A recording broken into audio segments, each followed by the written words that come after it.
Welcome to the Lost Lowdown podcast 136 with your hosts Claude and Justin. What's up, guys? We are back continuing our season 3 commentary series with episode 306. I do. I also do. Do you do? I do too. Brought to you by Mountain Dew, the only drink on the island. That is Do the the bad do. tagline. The only drink on the island. Yeah, why not? So we're just coming off of our previous episodes, wrapping up this first part of season 3 before that long hiatus when the show originally aired, which seemed like forever. It was forever. It was literally forever, just seemed like it. Yeah. Yeah, this is the famous, what do they call it? Mini pod or something like that. Uh they had a name for it. Um I guess if I remember right, I guess it was that a lot of people complained in season 2 about the reruns. Hmm. And so they were like, okay, you don't want reruns, but we want to. First of all, we need 20 something episodes to run, and second of all, um, we need enough time to prepare episodes to run straight week to week. Yeah, So they were like, okay, we'll do 6 in the fall. It'll be like a mini thing by itself, and then come back in the spring and do the rest. And basically, the spring thing became standard. Starting with season 4, they started in the spring. yeah, Before that, though, they usually started in the fall. So this was the last time that they would do that, and it's the only time they did this mini thing. And I think it really was, as they said, like kind of a miscalculation, like because these episodes didn't give fans enough yeah, to make them wait so long. yeah. You know, um, I think we were pretty disappointed by it at the time. Hmm. Um, and I think when they come back with Not in Portland, they they they win you back over, Yeah, you they know. do. But and good for them. It was a very good episode, and Juliet was good, and so new first flashbacks are usually interesting, Yep. and I think they saved it by coming back really strong, but I think it was definitely, um, even though these episodes aren't that bad, it's I feel like if they're gonna take a break like that, they really needed something um, a bit more interesting to hold us over so long. Yeah, the break, the separating the first 6 from the rest made it seem like this little mini season, and it doesn't hold up on its own like that. But what we ended up getting for the later seasons is what, like 9 month breaks between Yeah, seasons, which also seemed like forever. yeah, But you'd get all the episodes in a row. Once it came back, it just took forever to come back. So there's really no perfect version. They were gonna be some cons with each approach they had.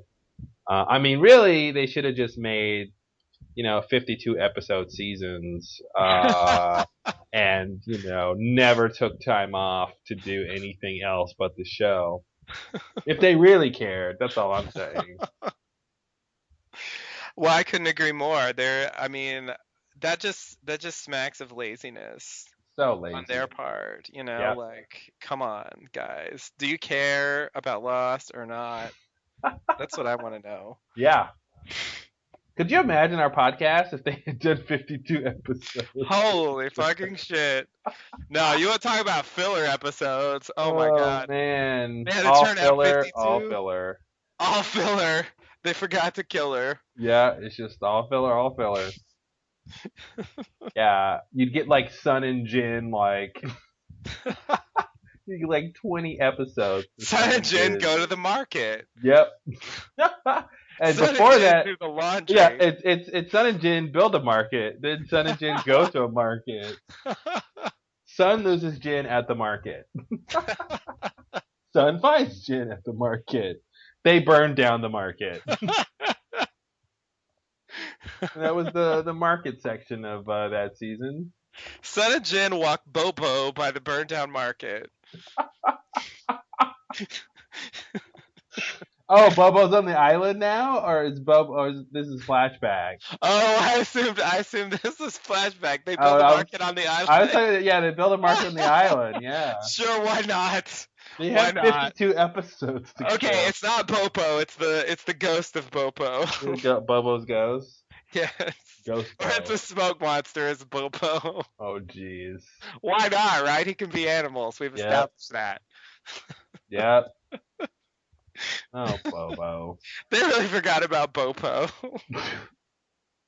I remember in season 6 there was a podcast with Tim and Carlton where someone was like, "Where's Bopo? Like I haven't heard or seen from Bopo in years."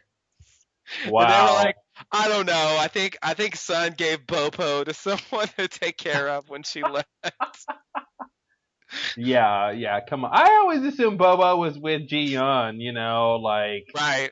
Grandma got it. That would be logical, but they were saying like they didn't see Bopo in the pictures with Yeah, that of Ji Yeon like that they showed of Jin. yeah. So it was like, "What's up? I want to know what happened to Bopo. Bobo mystery. Yep. What about Bopo? Mhm. That's the What big about question. Bopo, Bill? I What need to about know. Bobo? There's something going on there. It's a Bopo conspiracy." Yeah, yeah. There's a lot of Boboists out there. Oh man. Yeah, no, but seriously, that's what it would be. I mean, I think although it had drawbacks, it made it, you know, we didn't have it all year, but it was really concentrated when it was on. Mhm. And so like we were like way into Lost for those 3 or 4 months while it was running. Um and then it would go off and it would be like I mean we would sometimes do some things over the break. But it would be like Lost is kind of floating in the background. Every now and then I might think of it, you Mhm. know. But it would kind of percolate and I would really get hyped for the next season. Like Yeah. the build up. I mean, once it hit January and it was like, holy shit, it's coming back. Yeah. Like wow, like what's gonna happen? Where are they gonna start? Who are we gonna see? What's going on? Like it really built that up that weight, and I think the key that made it like fun for me and not like annoying like this was that and this is something that I think Lost did more than most TV shows that I've seen. Like they really made their finale episodes spectacular. Yeah. Yeah. You know, like they would leave you with a lot of shit. They would not just do like, here's just another episode at the end. Mhm.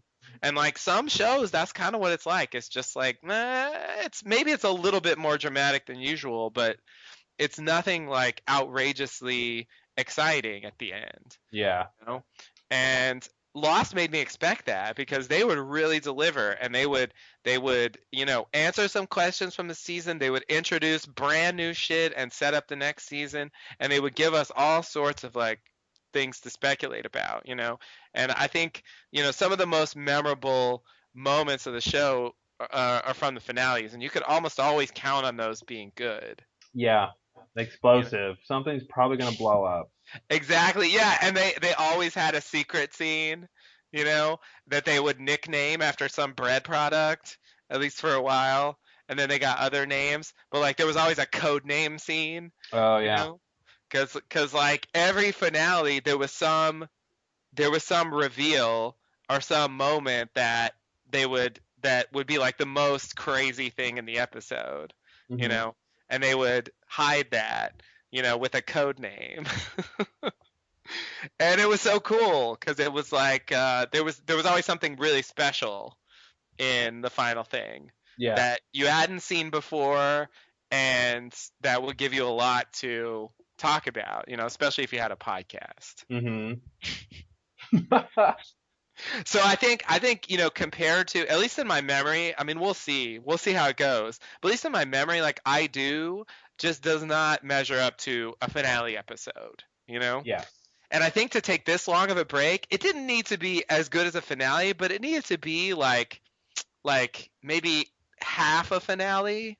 You Yeah. know, like it needed to hit some of that. It needed to really give us something. It really needed to like shock us somehow or give us something really Yeah, I memorable. think not in Portland or Flashes would have been a better if they could have gone to 7 or 8. Yeah. It would have been a nicer break there. But they didn't. Yeah, like it's like it's kind of just I Or don't know, it's even kind ending on Cost of Living with Echo dying might have been nice. yeah. Yeah, yeah, yeah. Yeah, because I think And then they leave us with we're next, so then we say, right. oh wow, we're next. Oh geez. Yes. Actually it would have made that seem more interesting Yeah. if that was the end of a whole section of the show. Mhm. Because I think at the time you go to the next episode and it's like, Yeah. no one really acknowledges it. So it's like, okay, like it doesn't seem like it's a big deal that you need to worry about right now. You Yeah. know. Whereas if you stopped, yeah, no, I totally agree. And that last episode, I mean, there was a lot of cool stuff in the last episode. You got Mikhail, in the Mhm. Pearl. You got Juliet putting the signs up. Yeah. You Yeah. got Echo's death. I think you're right. I think that would have been a much better episode to close out this thing with. Yeah. Because this I do. I mean, like the key thing is it's kind of a climax for the plot for the surgery. The spinal surgery thing. Yeah. Yeah. And I guess you could say that's what they've been building up to all season. So like that's why but it becomes just kind of a medical drama thriller episode, and it's just not that Yeah, thrilling. and it doesn't play. Yeah, and again, yeah, ending on Cost of Living with Juliet's, setting up this whole plan would have been way more interesting. Because we get the reveal. Oh wow, Ben wants Jack to do the surgery. He thinks God set this up.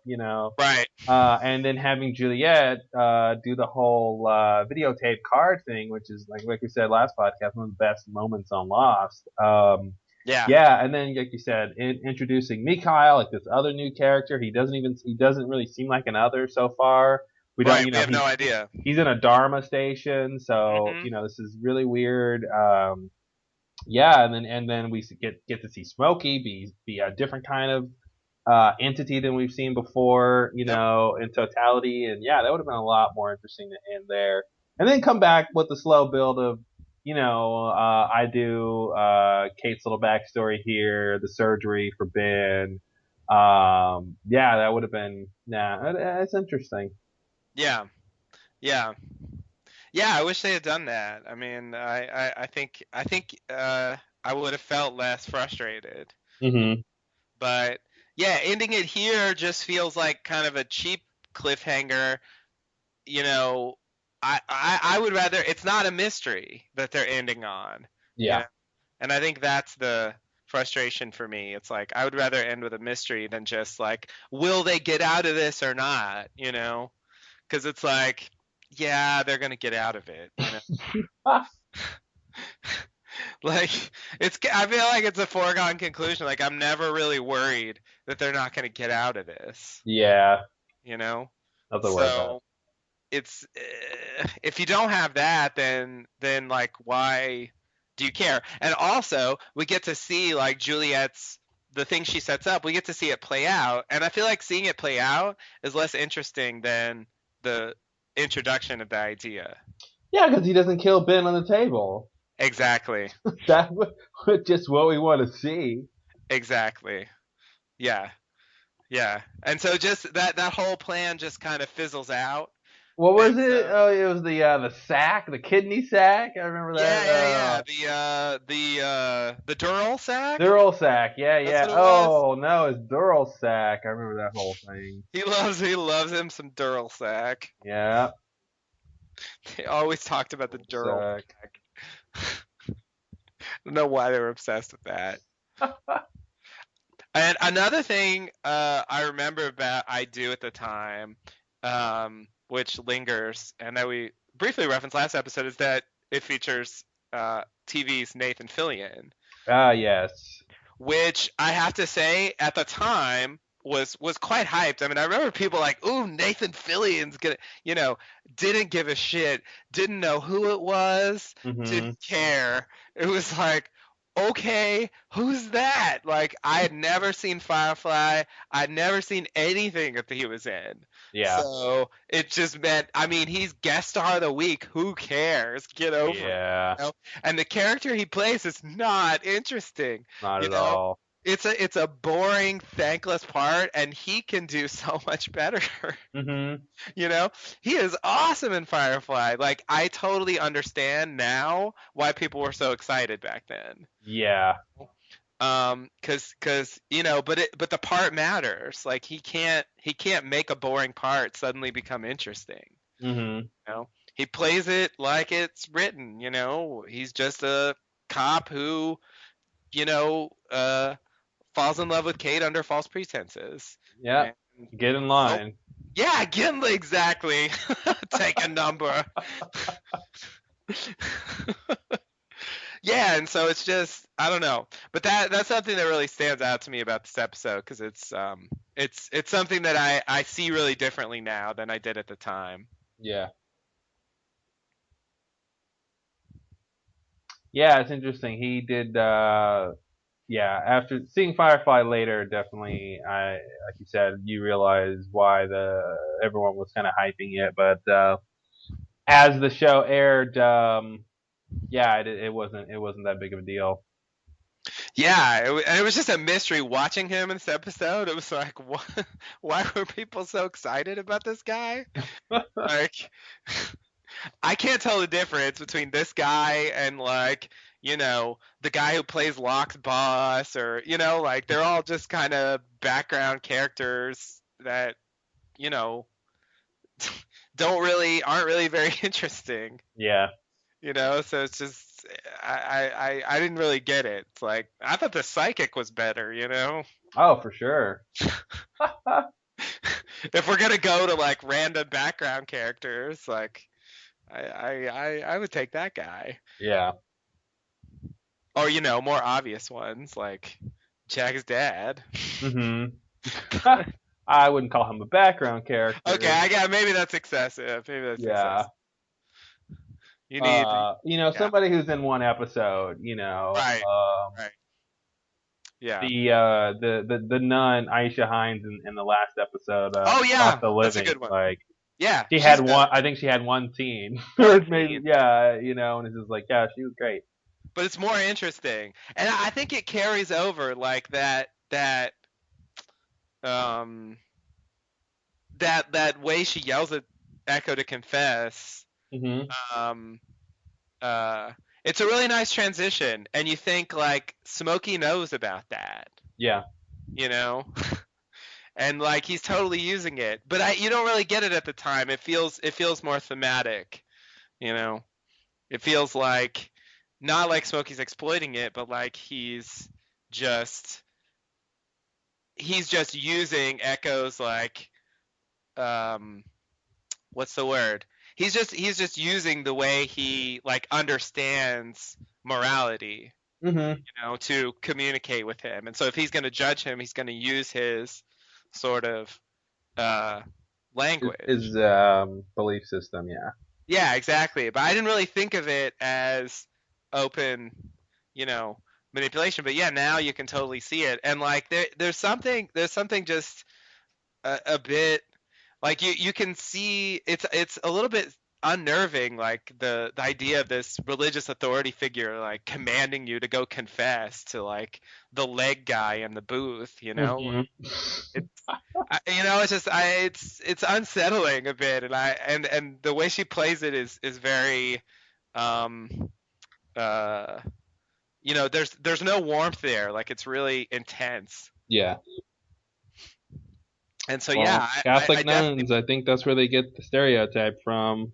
yeah, yeah. But yeah, in one scene she makes more of an impact than, Yeah. Nathan Fillion, who has a whole slew Well, of scenes. and part of that I think is because I don't think I mean, we're about to rewatch the episode, but Kevin doesn't matter. Yeah, Nathan Fillion's character. That's part of why it his character doesn't really leave a big impression. Is um, he just doesn't matter in the long run. It doesn't come back to Kate. Going. Oh, Smokey's not going to use this marriage against Kate. right. In any sense. So Yeah. Yeah, that's a good point. That's a good point. Yeah, this is the first of a thing they were doing this season, which I would say is ultimately a stalling tactic, but you might say it's revealing things about the characters. Um, there were these mysteries that the characters had carried around with them for a while, hmm and they were uh, Jack's tattoos, notoriously. yeah. How Locke lost the use of his legs, hmm and Kate's marriage. Yeah. Because she, at some point, she mentions that she was married, Yeah. and that becomes a pseudo mystery. I mean, I can't say I ever really cared about it, but I do remember that there was a certain desire from some, at least, to know like what happened with Kate's marriage. Yeah. And so yeah, that's what they're doing in the first part of season 3, like the first half or so, like they hit those things like, okay, we've got some character like mysteries that we can resolve, and that'll kill some time. hmm Like that's what it feels like. Well, they're like, here's some questions we can answer. Yeah, exactly. That won't ruin anything. Yeah, because we can't answer the important questions yet because we don't have an end date. Yeah. And Yeah. we don't know, so we can't pace ourselves. If we give answers now, we don't know if we have to go on for 8 more seasons. You know, it's gonna be a problem. Yeah. So um, yeah, it's like harmless answers. I guess it gives you the sense that you're getting answers, but they're not really big ones. hmm I would say the Locke one is the biggest of the three. Oh, for sure, for sure. You know, Well, and that actually matters. It not only ties into his character arc. Not only is it interesting on its own, but it really ties into his backstory better, and actually matters in the long run. It actually comes back later when Locke's dad shows back up. right, right, which is that episode. hmm At the end. So I guess that's another thing they did in that episode is they tied it in. Yeah. You know, the reveal is tied in with a current story on the island, and that's what Echo's thing did as well. Yeah. And I think it usually works better when they do that. I feel like another thing about this is that Kate's story doesn't tie in very clearly with what's going on the islands. hmm Except for it's another story about Kate running, and then she's gonna try to run again, and it's just like, okay, but like we've seen that before. Yeah. They did an episode called Born to Run. They don't need to show another episode where she like tries to settle down but then just runs away. Yeah. Yeah. It's like that. I It don't should have know. been a different version of that. Well, I guess they consider this a different version. I think they do, but I mean, to me, it's not really.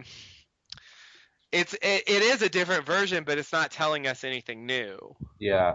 You know, like we could have predicted that it was something like this, hmm and it doesn't inform the on island story much because again, it's showing us character traits we already knew about.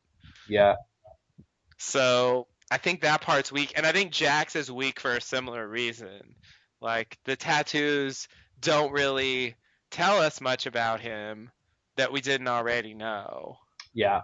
And they also don't inform the on island story going on either, and they try to parallel it with Juliet's uh Oh you know no. yeah. Oh, the Yeah, tattoo that should never have been referenced. the marking that they never mention again. Yeah. I was waiting for the day. I was like, oh, the day will come when Juliet will talk about I got this mark, and it'll somehow come into play. But no, they preferred to pretend like that never happened. Because it was Yeah, just, I mean, that whole storyline was just a fail. I it mean, was really bad what a disaster. Widely considered the low moment of the series. for sure. And but the upside is that, as they've said many times, that was the key episode they used to argue to ABC that they needed an end date. Mhm. So you That's know, that's a funny idea. Listen, guys, this episode is so bad that this will prove that we need an end date because we're just gonna give you more stuff like this. that's what they said. They were like, look, if we don't get an end date, we're gonna have to do more episodes like this. Yeah, that's really funny. And because we can't progress the story, and so we're gonna have to dig up crap like this, Mhm. you know. And so and it worked. And getting an end date was a big deal, you know. So even if it's a bad episode, it was good for the show, I think. Mhm. So I can appreciate it on that like meta level, if not the episode itself. Yeah. Yeah, that's nice to know. Yeah, I'm not looking forward to what was that? Stranger in a Strange Land. Stranger in a Strange Land. That's right. Yeah, Yeah, me either. But it's coming up. it is quickly. Yeah, I Yep. remember Stranger in a Strange Land. True Shinnok is dead. I remember some not liking a lot of elements in those episodes. Yeah.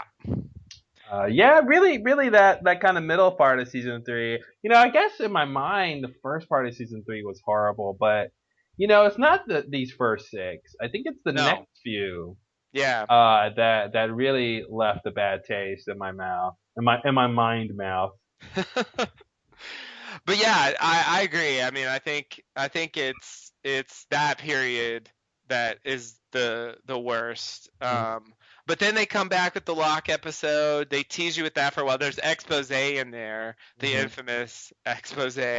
Infamous. Um, and then there's some other stuff in there, Left Behind, Yeah, I and think by the time we get to Left Behind and One of Us, I mean, this is really when Juliet is starting. She's becoming really awesome and really interesting. yeah. And really taking I think in a kind of in the sort of architecture of the show, taking over some of the stuff from Kate. Mhm. Kind of filling that role a bit. Yeah. Yeah. It's true. It's true. And she ends up with Sawyer. Mm-hmm. Oops. So that seems to confirm what you're saying. Yeah. It was Yeah. like, Speaking of well, that, Sawyer can't have real Kate, so she can have new Kate. new Kate. New Kate's blonde. Uh, yeah, that reminds me. I was listening to our was it Further Instructions podcast? I forget Hmm. which one it was, but we were looking Well, at we were listening to the Next Time on Lost. Remember we used to watch the ABC promos for Next Time on Lost. oh, we did. Oh my God, Yeah, it's and been then so we long. would I don't even remember that. yeah, and then we would talk about what we thought was going to happen, and usually what we realized was the American cut of that was usually worse than the Canadian cut of that. Hmm. And so the American cut was literally just Pickett yelling at Sawyer and Kate, "Do you love him? Do you love him? Do you love him?" And it was literally just that. Right. And the Canadian version was like way more subdued and more about the main plot line. But we Hmm. were trying to figure out, well, who is he even talking to? Who is he saying do you love? Hmm. Like um so that whole thing of Sawyer and Kate and this whole idea of their romance, that just having him end up with Juliet, it's really interesting that they were trying to, you know, it's weird when shows kind of they want to have the couple of the show, Jate or what was the Sawyer Kate? Skate. skate. Oh, jeez. Yep. I don't think that works, but okay. That's what they picked. I That's what they can't, picked. Yeah. what can I say? The It skaters should have were been. It should have been Kate. Your. I don't like it when one name gets more than the yeah, other name. I don't like it when it's imbalanced. yeah. I agree. But yeah, It's it's a easier. It's complicated easier. calculation. Yeah, that's a tough one. That's a tough one to do. Yeah. But And yeah, they got to call themselves skaters. yeah, they love that. Oh, jeez. I'm a Yeah. skater. I'm a skater. I'm a Okay. jader. Skater, You're a skater. hater. I like Darth Vader. And I'm a fan of Bill Hader. And I'm going to the theater. Does that work? That's a stretch. The theater. I want a potato. Oh wow, we're really gonna go there. Uh, All right. Anyway. I don't like to debate her.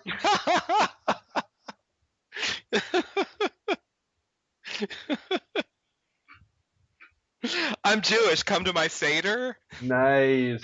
Uh, um, How long is this gonna go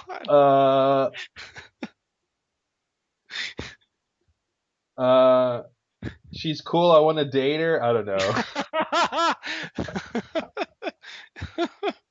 I want to go until somebody runs out.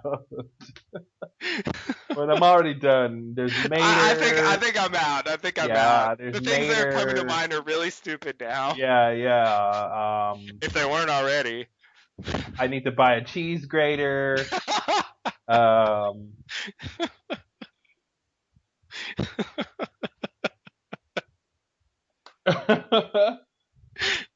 I'm making some cake baiter. Like, yeah, that doesn't work. What's cake baiter? Oh, It's mispronouncing batter. I got it.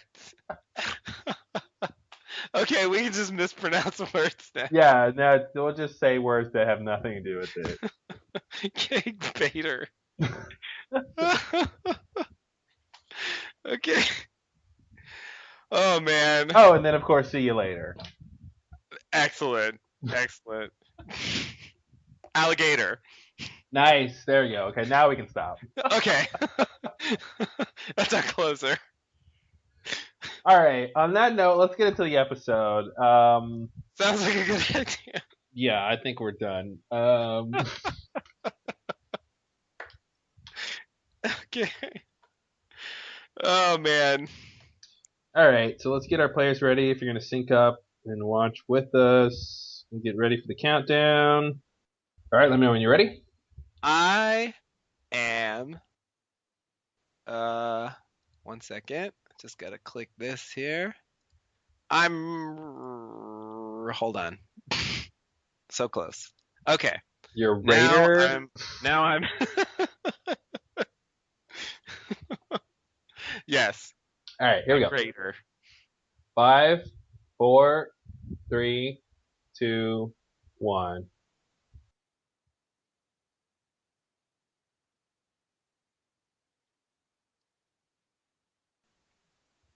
The spinal surgeon fell out of the sky. You know, it's funny because later he says God can't even see this island, but then it's like God set Yeah. up this spinal surgeon. Classic Jack line. Yeah.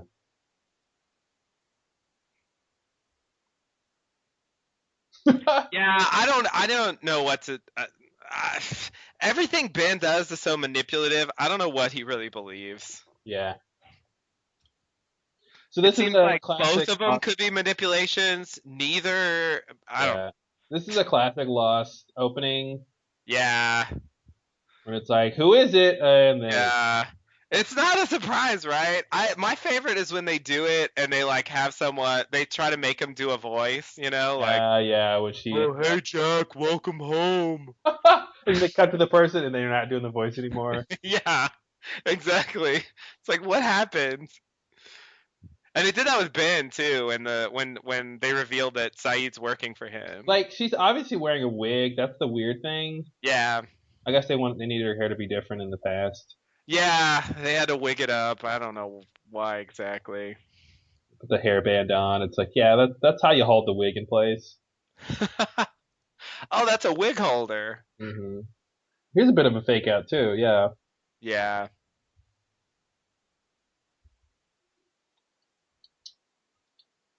But she doesn't seem really concerned.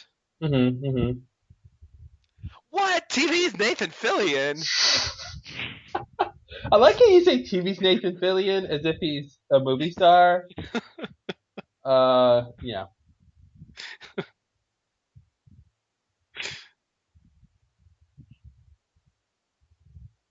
Oh, Oh, poor Sawyer. he's like, Wait, I'm why so is he so committed to. sad though? I don't remember. Well, Ben just showed him they're not on the main Oh, island. that was it. That's That why was they're. it. Right, so he feels hopeless because they can't escape. Yeah. Oh, he knows. Yeah.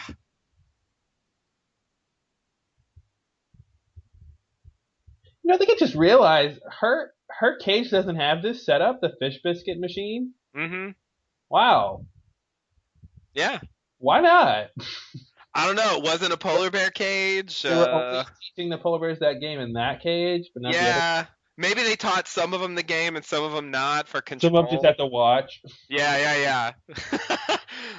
We're here to watch.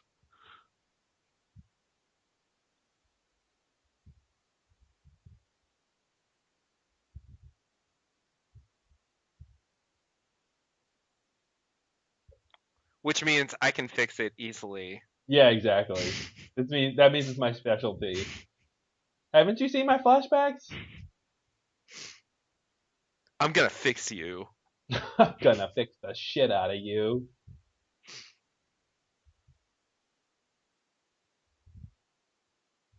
Boombox.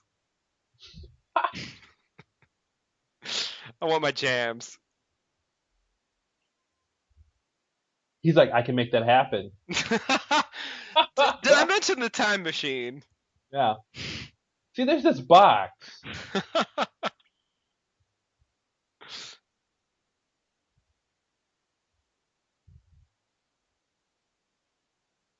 Nice. I love Mad Angry Jack. He's great. He's good at that. Yeah, when he starts smiling like that. Yep. Yep.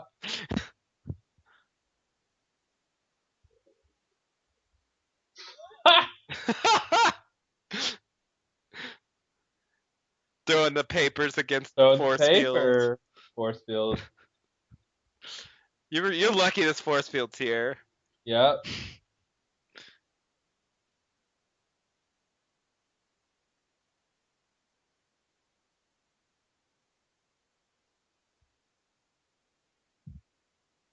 That's a great mud. Oh yeah, he got the last word there. You really did. Nice one, Jack. Uh, Yeah, no, I think that's something Matthew Fox really excels at. hmm Yeah, he's great when he's on the edge. Yeah. When he's like about to lose it or he's really frustrated. Which is good because Jack is often in that state. Yep.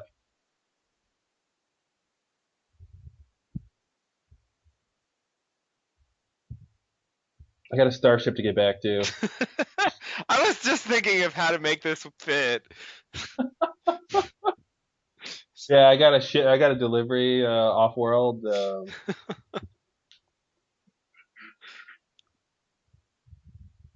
Like he's undercover too.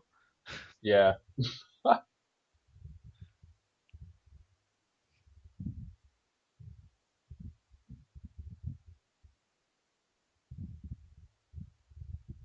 Get clasping. The claspy things that clasp. hmm The snappy things that snap.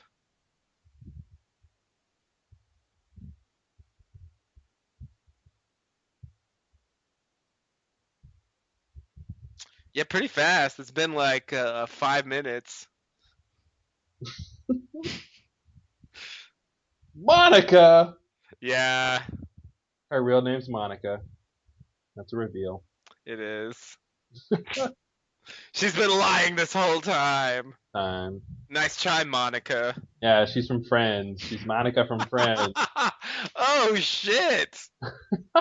Wow, She's like, I got an expensive apartment to get back to. that's really All of impressive my, makeup. And I with guess all of my friends.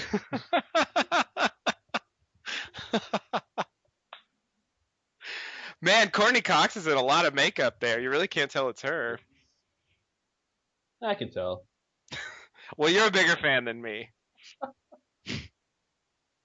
No, liar, liar. You break the rocks and he hauls them. Yeah, Go she got watch it. that.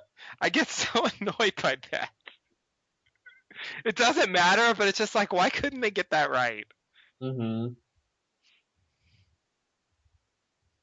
I wonder if the script was wrong or if she just said the line wrong. Yeah, it could go either way. It's a good question. Might be answerable. Yeah, I think so.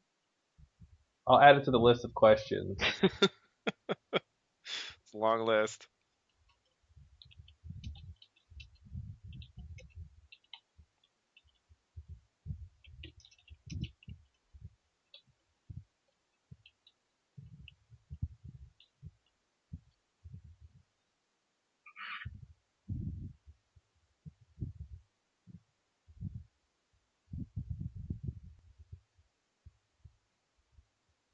And they're not going to remember Mr. Echo. Mm-hmm.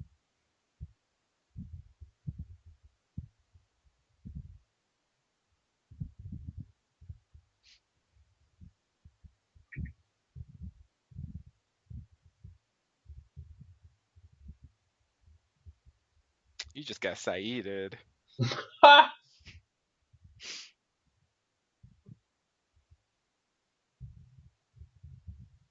See, it always knows when people are lying. Yep.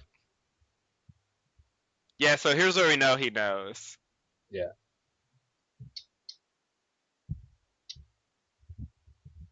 Like the smoke monster. Yep.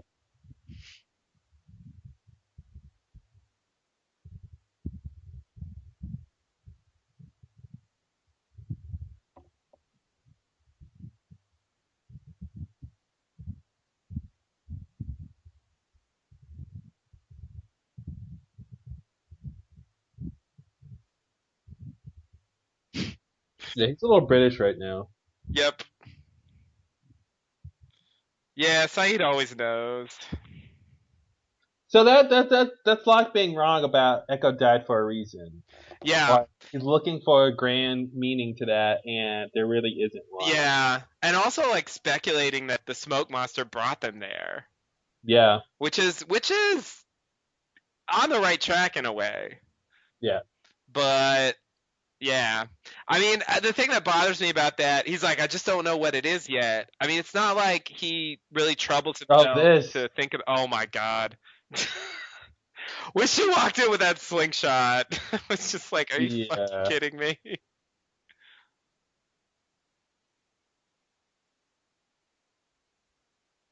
Where's who?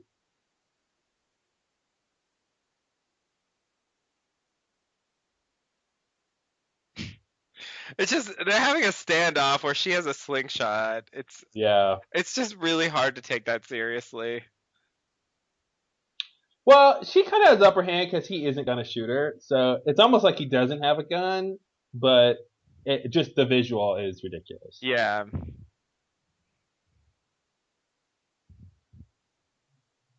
And a slingshot, you know. Because she fires the rock and then it's like, So ow. Like, I mean, yeah.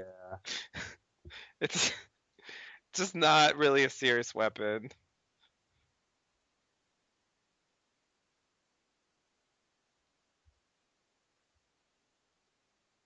So they're building. Okay, so they're building the airport runway, Mm-hmm. and I guess they were just saying they had 2 weeks to do it, and now it's got to be faster. Or no, no, Yeah. no. Or are they saying it was going to be? 2 weeks before Ben's surgery. Hmm. I'm kind of confused on which they're talking about. Oh, that's a good question. Actually, now I don't know. You've just I think thrown it may be me. the surgery because there's no way they could do this in 2 weeks. Yeah, okay. Okay. Maybe you're right. Actually, I think it is the surgery because that's what Ben originally said to Kate at the breakfast. Like the next 2 weeks are going to be very unpleasant, which makes me think that he planned for that whole thing to play out in 2 weeks. Yeah. And it's moved up because Jack saw the X-rays. Yeah. And he did the X-rays a week ago. Mm-hmm. Hmm. Pop on that bag.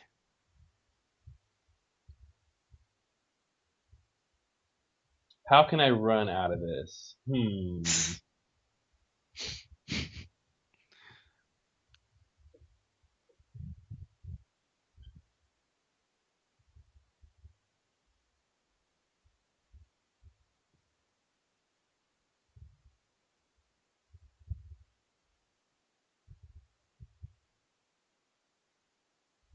That's a weird line. Yeah.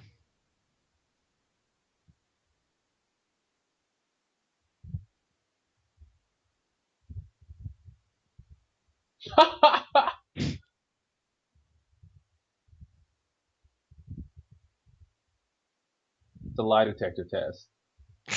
What's your real name?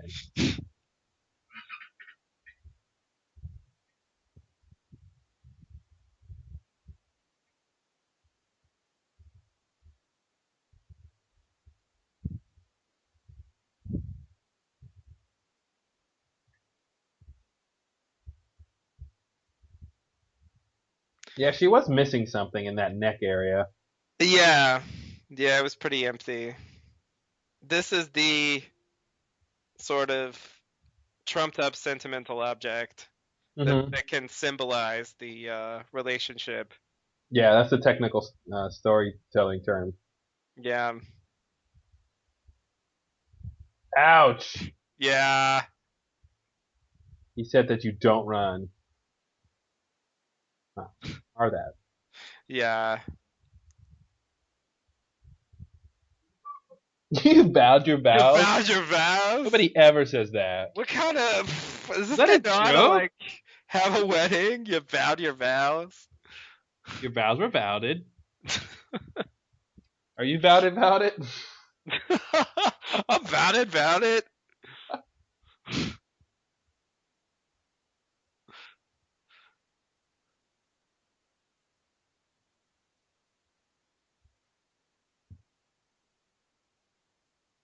It was kind of a weird ceremony. Like they cut the traditional Yeah. stuff and just had the priest sum up like the vow Yeah. part.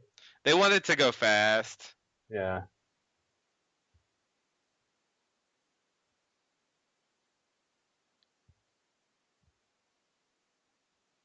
You know, Jack hasn't asked about them since they got taken, right? True. That's kind of weird. It is weird. But that goes to Jack's weird turn this season where he kind of looks out for himself a little more. Hmm. Watch the force field. You can see that line right through the force field. It's kind of Yeah. the effect.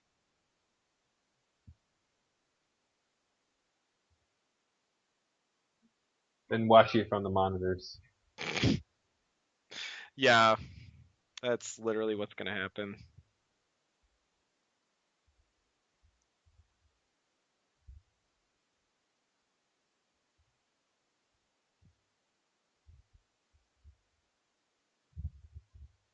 That's Jack's lying face.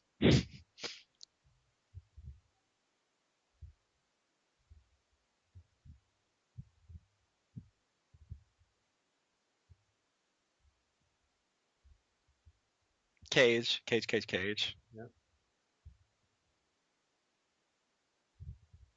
Runway. Yeah. Or the aliens.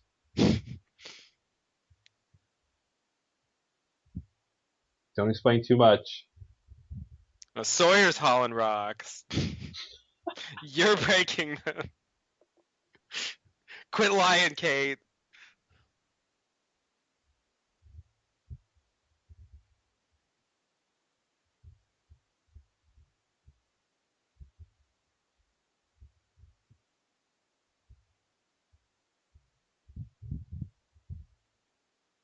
Yep.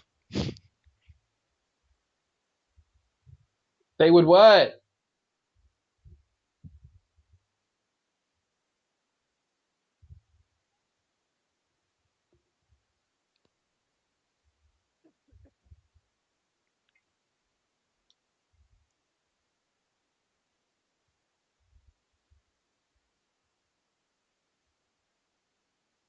See, it's a really interesting leverage here because they could just tell Jack, if you don't do it, we'll kill Kate. Right. But instead, they tell Kate, we'll kill Sawyer, so she's got to go convince Jack. Mm-hmm. And I guess they just get a little bit, you get this scene instead of Jack being threatened scene, which I guess is a little bit more interesting. I guess that's the idea, yeah. There's there's more going on. But the weird thing is the threat to kill Sawyer comes from Pickett, and that's a result of Colleen, and that couldn't have been a part of the plan. No, I imagine Juliet just told Kate on the way about this, right? Isn't that what we're Yeah. supposed to believe? Like Juliet tells Mhm. her, "We want Jack Yeah. to do surgery and we'll kill Sawyer." So Yeah. I don't think it's the Pickett thing at all. You don't think they mean Pickett? No, no, no. I think this is the leverage because Jack said no, I won't do the surgery. So this is their leverage to get Jack to do it. They tell Kate, "We'll kill Sawyer. You need to go convince Jack to do it." Okay. Yeah, I think it's separate from the Pickett thing. Okay. I guess it's just weird that Pickett's like threatening to kill Sawyer, and you know he tells Ben he wants to kill Sawyer, or Juliet talks to Ben about it, and he's like, well, he's gonna have to wait, and like it just, and then like, no, we're gonna kill Sawyer, not Pickett, Hmm. like I don't know. It seems like the idea comes from Pickett, even if he's not the one that's gonna do it. Which if they're gonna kill him, they might as well let Pickett do it. Yeah, it might be like that. Like we'll just let Pickett kill Sawyer then. Yeah. I always love Kate fake shopping at the grocery store. She does that a lot. I want juice box. Oh, this Yep. Agent Mars. So Mars. sci-fi.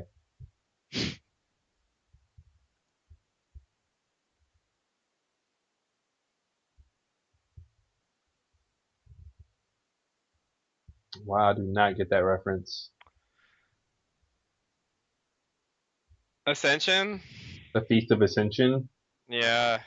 It was something I learned about when I was in Switzerland. They take the day off. It's What? some Catholic thing. It's a Catholic thing. Okay. Yeah.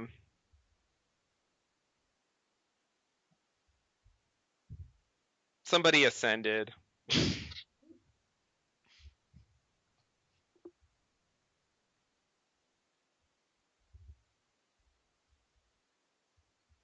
You know who this guy reminds me of? Now that I just he did some little acting moves there. He reminds me of Dean Norris. What's the name of Breaking Bad? Oh yeah, Hank, yeah. Hank. Yeah, there's something with this, something he's doing there. I see what you mean. I see what you mean. He's kind of a Hank type. Hmm. I could see that. I think he's pretty good. He's not one of the greatest like recurring back flashback characters, but I do like that As an guy. actor, he's good. Yeah, his character's just not that interesting. Yeah. We ate him. That Burger Jack hat, yeah, that was a Sawyer burger. It was so good. It was a little snarky, but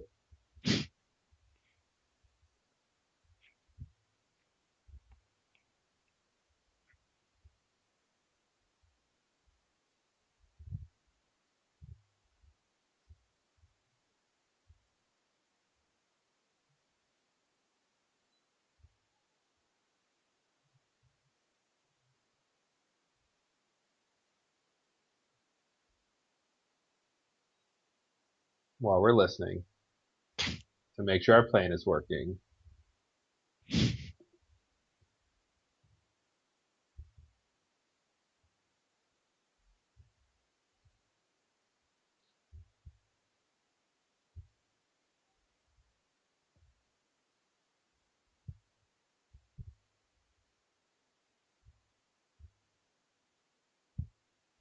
Imploded.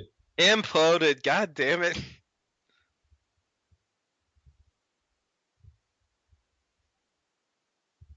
And plus, we don't want it on the show forever. Good point.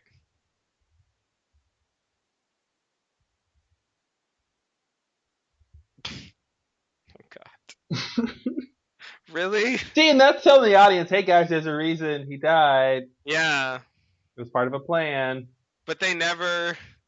I mean, they don't talk about this. This is something that happens a lot, you know? Like, they bring up things like they're open questions, and then they really never seem to wonder about them again. Uh-oh. Uh-oh. Uh-oh. Oh, wait. Is this the reason? This is the reason. Maybe this is the reason. Lift up your eyes and look north.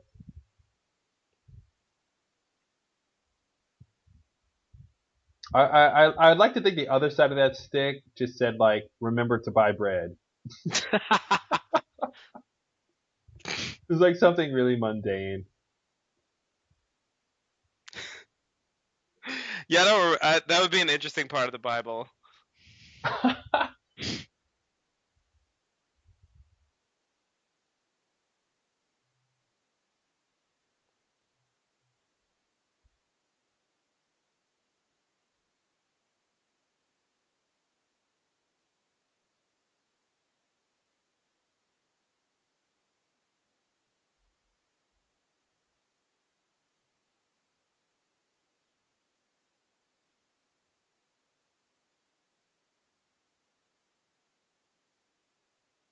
Yeah, I mean they are connecting his death to Pickett, but that's not part of this leverage to get Jack to do it. I don't know. I have to really think about that off podcast because I think they're just mixing the two together.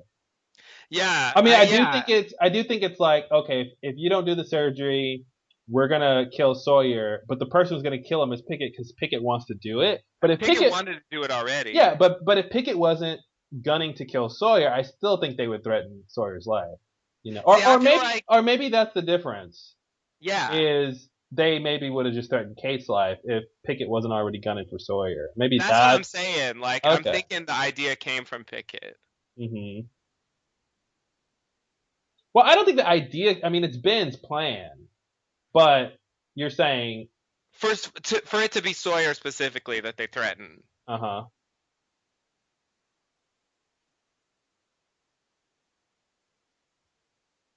As opposed to Kate.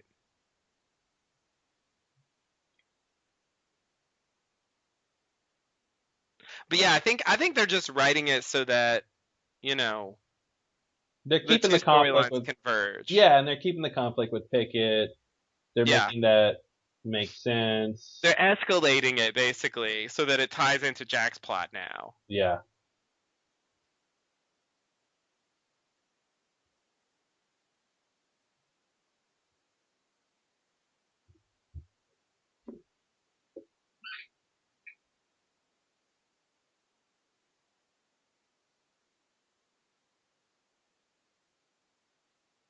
He's like, I know what this is for.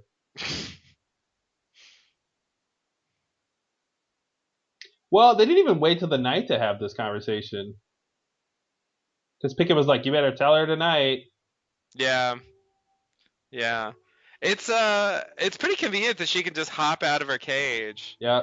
But I guess we kind of learn that the others know, or Ben knows what's going on here, and so I Yeah. guess he's okay with it since they're stuck on the island, the mini island anyway. Yeah. But yeah, See, this is I thought Sawyer would have figured out they're watching. You know, when they when they turned off the electricity in the machine, mhm. the fish biscuit machine, like he should have realized, oh well, they saw me setting this up. That's why they turned it off. Not just coincidentally they turned it off. Yeah. Yeah. Nah, you're right. I'm gonna forget your face. I remember them saying in this episode, like, Kate's gonna make a choice. Yeah. And it's like, it's funny because yeah, she makes a choice, but it doesn't really last. Hmm.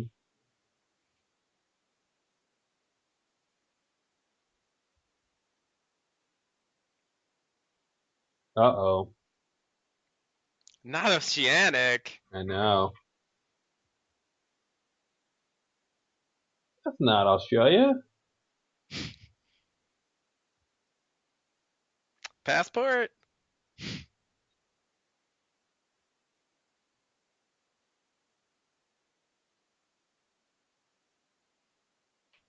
But I have to leave you.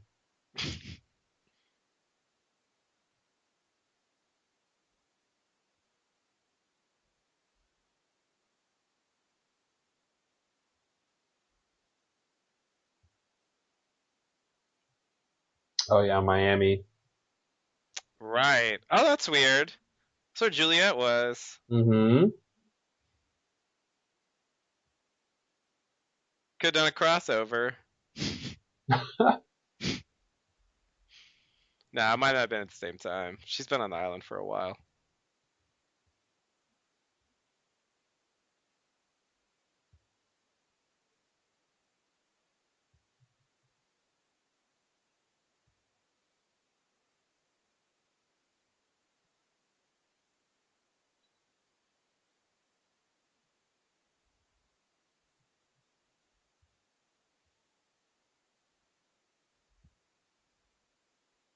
Wow, Sawyer's really sad and vulnerable I was here. just gonna say, yeah, he's doing the stereotypical female part of this, like after the intimacy, like, okay, now reassure me of why we Yeah. just had sex. That's pretty funny. Yeah. And she doesn't really Yeah, he reassure does the him. stereotypical man part of just like not answering. Kiss, kiss. Yep. How's that? What was that? That'll shut you up.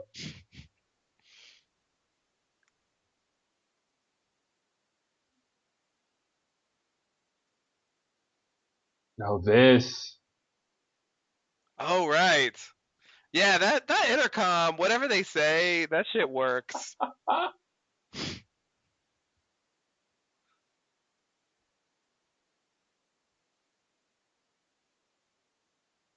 It's staticky McStatic.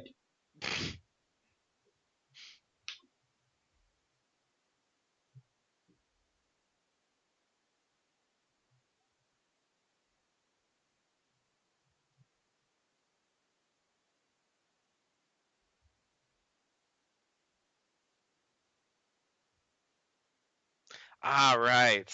Right. God, yeah, I forgot exactly how this played out.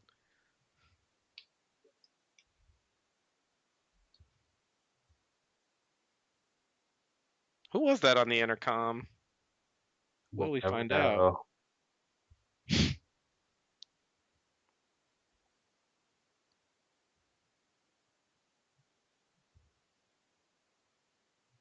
Keep looking, Jack. Oh no! Look some more. Where are you going? Oh, you missed it.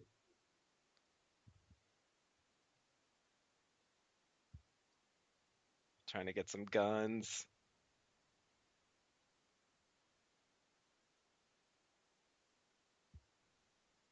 Only one? I would have taken like 3 guns. Mm-hmm. It's enough others for 3. Oh, he comes back. Yeah, he got it. He got it. Yeah, so if I remember right, this is set up for him to see that. Mm-hmm. Because that shot is right on.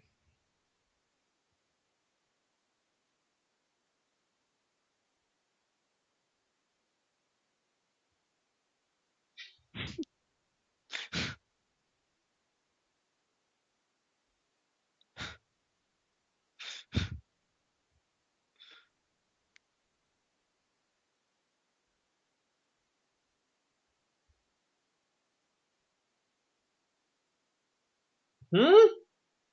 Like, Now Jack's not supposed to care about Kate, so he won't do the surgery. But then Jack does the opposite of this. Yep. What? Yep. Which I think is supposed to be what Ben wants. I don't get why. Um, it's a good question. I don't understand why either. It's almost like Ben is just a master of reverse psychology. Yeah, something like that. Like if he would have said, "Yeah, I knew Kate would have been with Sawyer," then Jack would have been like, "Oh no, I'm not gonna do it." Right. So he offers to get him off the island. And Yeah. so this is that subplot I was talking about earlier where like Jack's going to leave the island by himself. Mm-hmm. And that was something that bothered me. But What? I guess Every man for showing himself? yeah. Yeah, exactly. Yeah. Yeah, Jack, I always thought that was strangely selfish. Like he did say, "Oh, I'll come back for you guys," you know.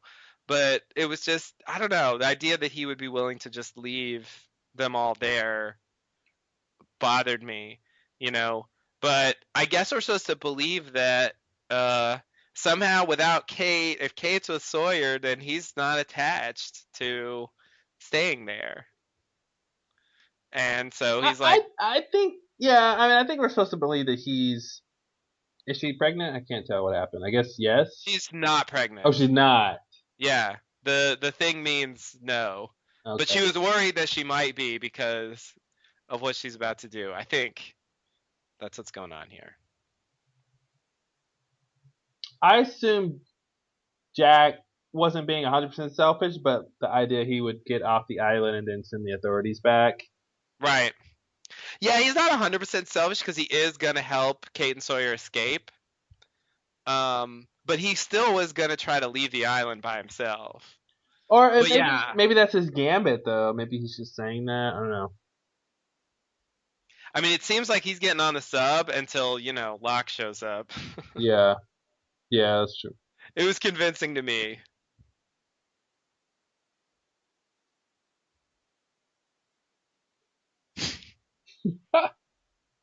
Me, a baby. Oh dear. Uh-oh. It's Phonica. And now you can see why I changed it to Monica.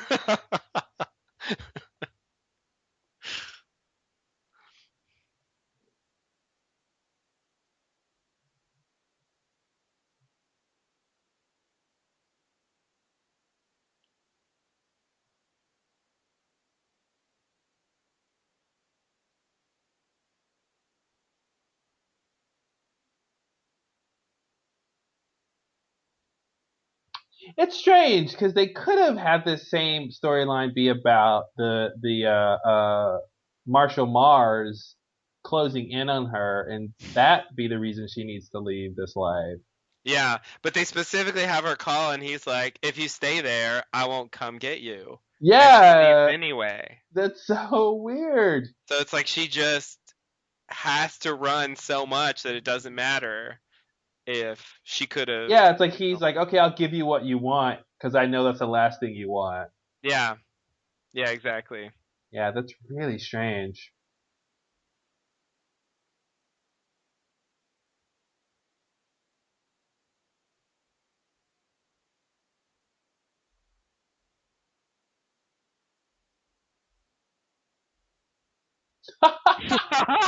Love indignant Jack. Ugh.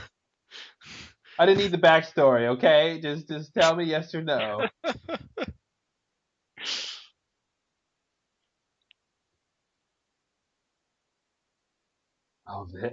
This is such a huge scene. Yeah.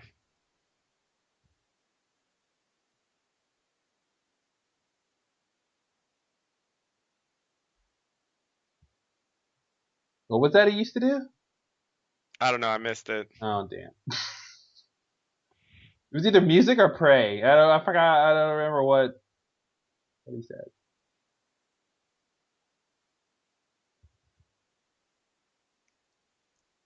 Mm, Yeah. Don't try to kill me, okay?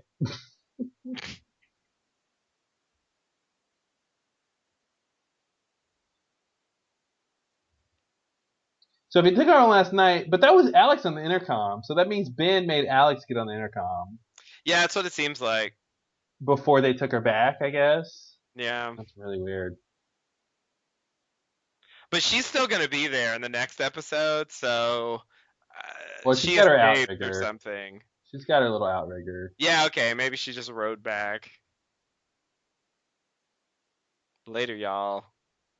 Yeah, and this is really weird because we're coming off of Juliet with the video and the cards, and the whole Mhm. idea of is Jack going to go along with this conspiracy to kill Ben, but then Jack's they're like we were just saying, it's really convoluted how they've even gotten to this point here. So Yeah. it's not just as simple as is Jack going to here we go. Yeah. Yeah. Severed with you on Jacob's list. Oh my god. Oh God, my so god. on Jacob's That list. shit blew my mind. So that's And the it's such first a mention little of thing. Jacob. That's the That's the first first ever mention mention. of Jacob. It's Pickett. Pickett. Pickett gets to mention Jacob. God. They were in that cage naked for like Mhm. overnight Yeah. till the next day. They Yeah. weren't even concerned about pretending like, okay, well, let me get back in my cage. Mhm. Nah. Wow. We're just chilling. We got nothing better to do. Yeah, so my point was Juliet doesn't know if Jack's going to go along with this. She doesn't really know what he's in it for because he didn't Right. really respond to her. Or he responded by saying, I'm not going to do it, Right. the surgery. Right. There he goes. Mm, Just gonna cut this here. yeah, dural sack cut.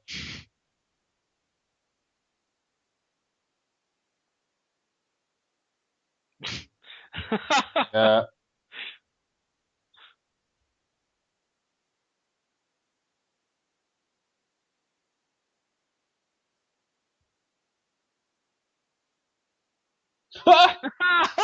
Tom's like, I don't know what to do. uh, don't look at me. I'm not the leader anymore.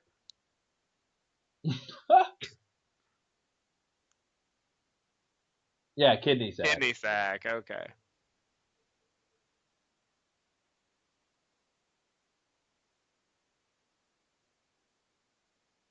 Wow, a whole hour. It's a long time to bleed out. Must have been a small cut.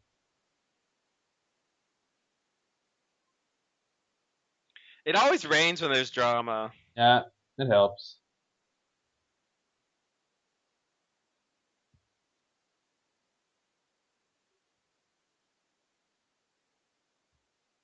Do her.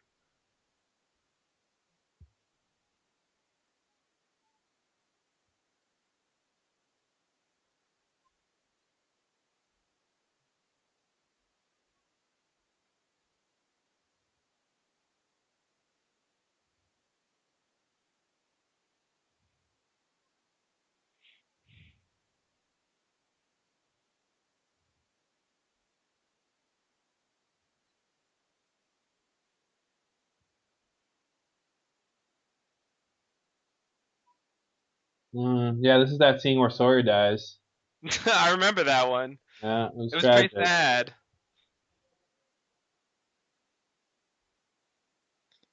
You I didn't know who that is. never even met Colleen.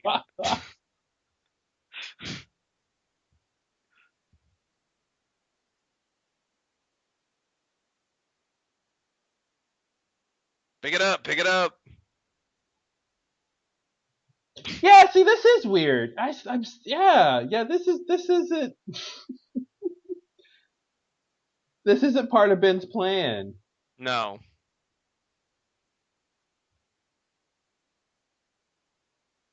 Yeah, that's the thing. They're killing Sawyer anyway. They're doing it anyway. And that's what he says, like Shepard wasn't on Jacob's list, Ben's losing it, so I don't care. I'm just gonna Oh, kill that's Sawyer right. That's anyway. right. Okay. Yeah. He makes a separate decision. Okay. Yeah.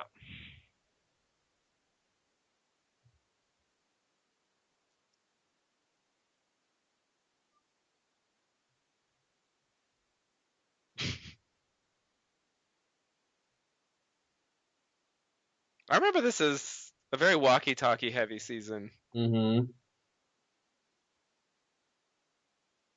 And by the way, walkie-talkie is a really strange word. Yeah, it's really kiddie. Extremely. Like, is there not a better word for that?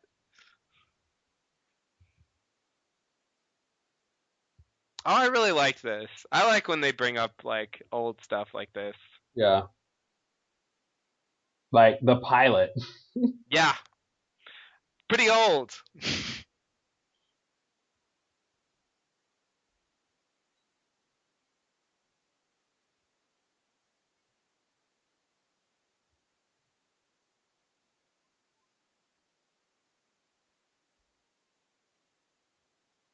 Which is weird because Juliet didn't care. Yeah.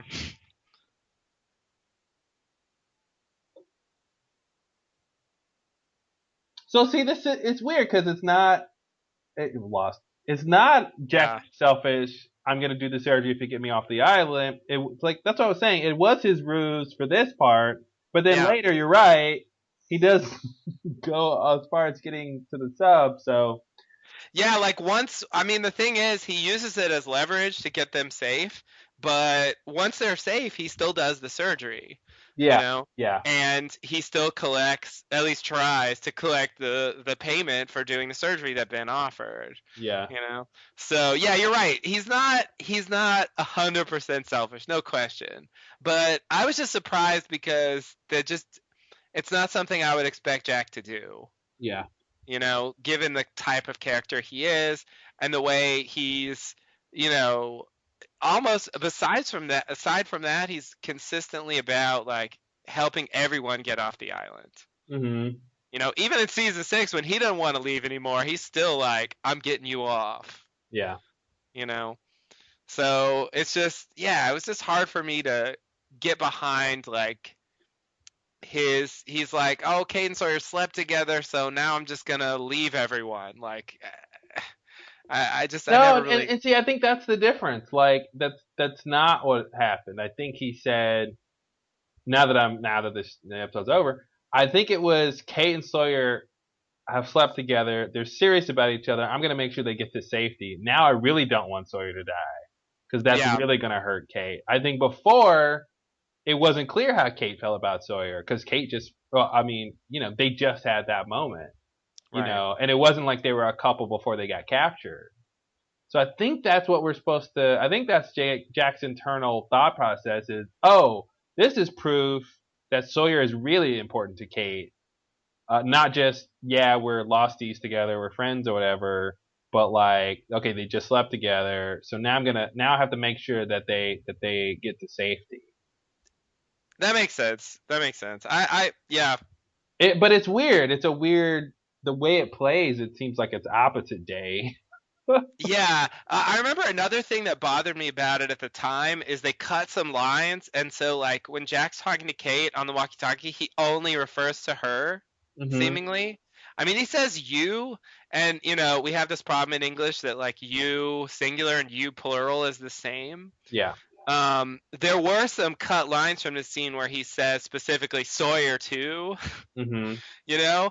But like again, because of like what I'm imagining is jealousy about Sawyer and Kate, I'm imagining he's like, "Oh, I'll save Kate, but screw Sawyer." Like I wasn't even sure, like whether he intended to help Sawyer or not. It turns out he did, which is good. But I kind of wish they hadn't cut it that way because it left me, you know, a couple of months like wondering if Jack was even more like, you know, I don't know, strange than I thought already. Hmm.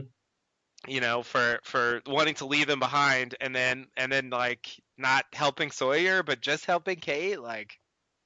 But I mean, he's not really doing that. But it's just it's an unfortunate product of the lines they cut and the ones they kept in. Yeah. you know Kate run, it's you do this, you go to the beach and you tell me this, and there's like not a word about Sawyer. Hmm. you know so yeah, that was just something that bothered me.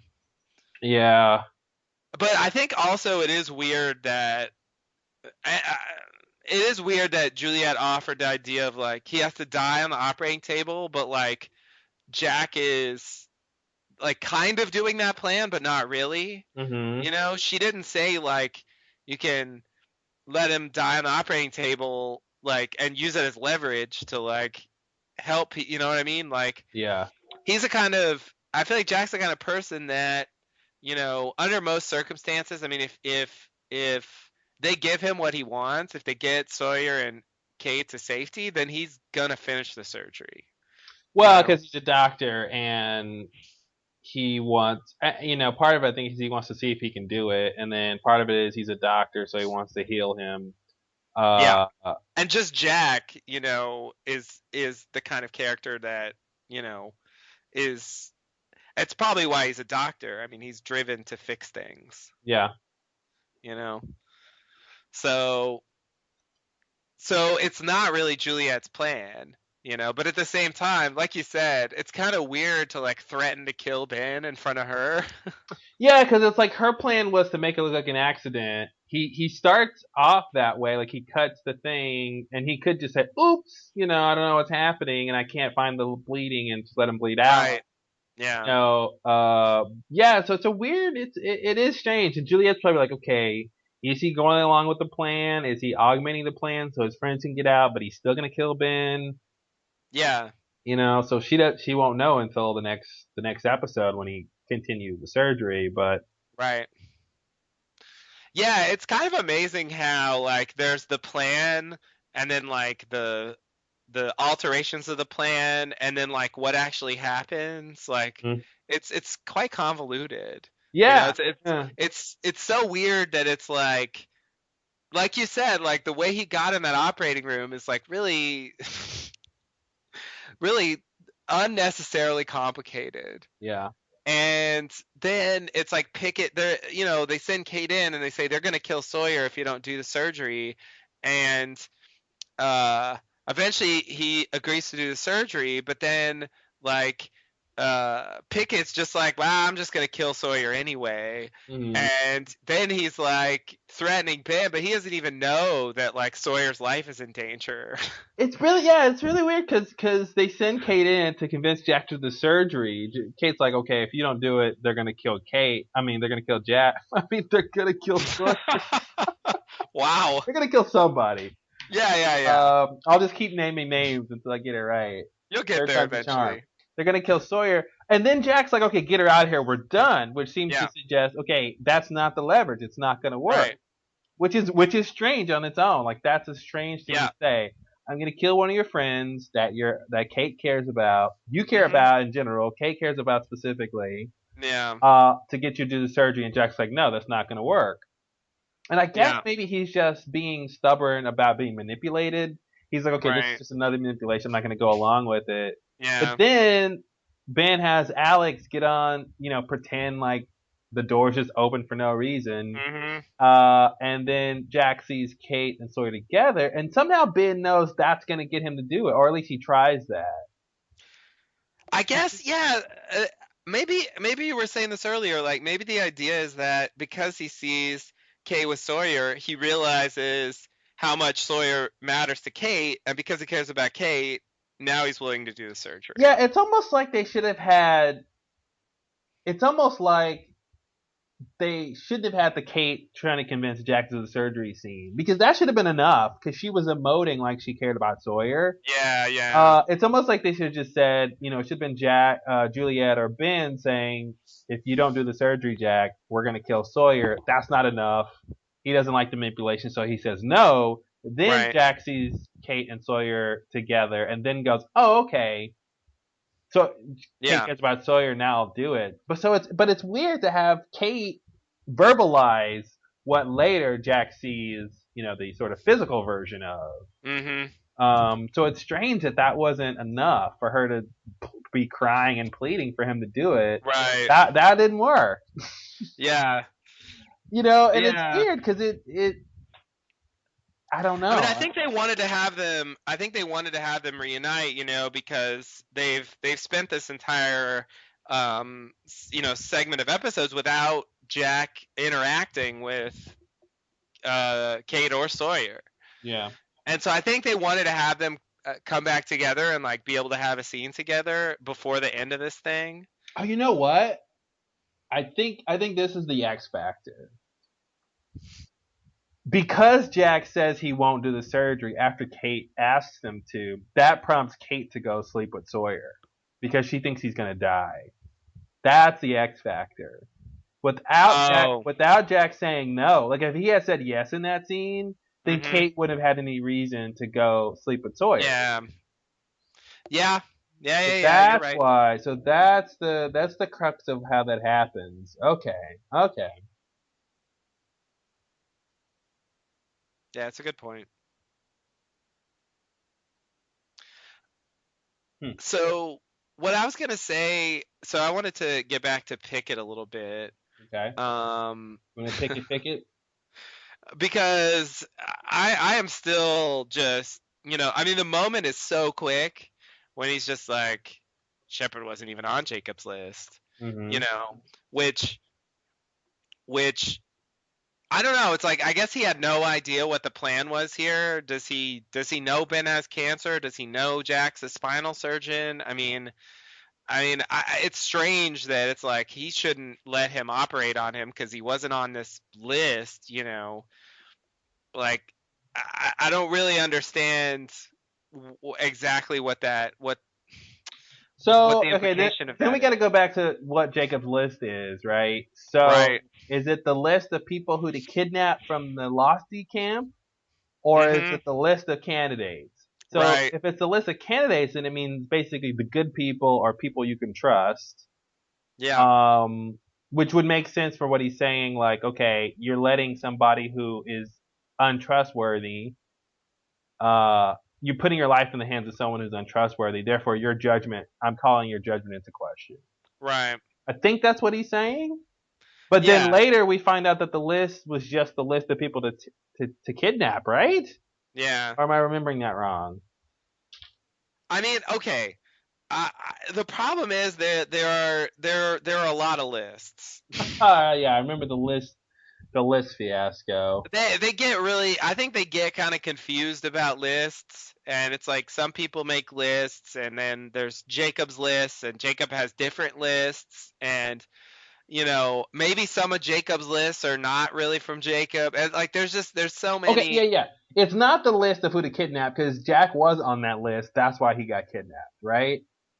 Yeah, so right, Not but that that wasn't list. Jacob's That list. you're right. That wasn't Jacob's list. So it's got to be the candidate list he's talking That's like about. Ben's list or something. Yeah, So yeah, more likely it's the can. I mean, it could have been like the original list of who to kidnap, like yeah, when they were raiding the beach and stuff. yeah. Exactly. Um, if he's really not on it, because I mean he is on the candidate list, Yeah, because Mikhail famously. said yeah, he talks about them being Right. flawed, the people who weren't They're on the list. flawed, and that's why, which is funny because they are on the candidate list to replace Jacob because they're flawed. Exactly, which goes to show that Mikhail has no idea what's even going on here. He has a total misunderstanding of what Jacob's about. Oops. Like just the opposite. Which, like, on the one hand, I want to say bullshit, retcon. On the other hand, you can say classic Lost. Classic loss. Yeah. you know, it's like, God damn it, they win again. But I do think, I mean, since Pickett is such a boring character, it's amazing that he's the one to bring up Jacob of all these characters that we've seen. Yeah. You know, like he cares enough about Jacob that, it motivates one of his decisions, like what's on Jacob's list, Mhm. his decision to kill Sawyer. And I think that's kind of crazy. Um, but I had to say, as far as this episode, like it was pretty much what I remembered. Like it is what it is. It's not bad. It's fine. Mhm. But it isn't. I mean, there aren't a lot of good mysteries. you know, Lift up your eyes and look north. Like that kind of means nothing at this point. Yeah. So it's like, okay, what are we supposed to do with that? Yeah. And the place where that goes doesn't even make sense to me. Yeah, I remember that being weird. Yeah, it's like, and are we really meant to believe that that's why Echo died? Like, We know it's, why Echo died. I know. But like at the time, I mean, they have Loxay in two different scenes. Like, Echo died for a reason. We don't know what it is yet, but I want to find out. Yeah. And so it makes me think there's supposed to be a follow up to that, and it seems like that's the closest thing they ever do to a follow up, Yeah. you know? So is that what it is? I don't know. But the Jacob thing was the thing that really sustained me. I bet everything on it. I was like, that Jacob thing, god damn it, that's going to be interesting. Mhm. The others are going to be interesting because they follow this weird character named Jacob.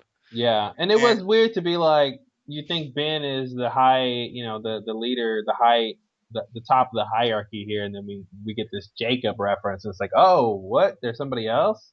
yeah, exactly. Exactly. And like he's got lists, and we know about like some of the lists from season 2. So the list thing is already somewhat established, Yeah. you know?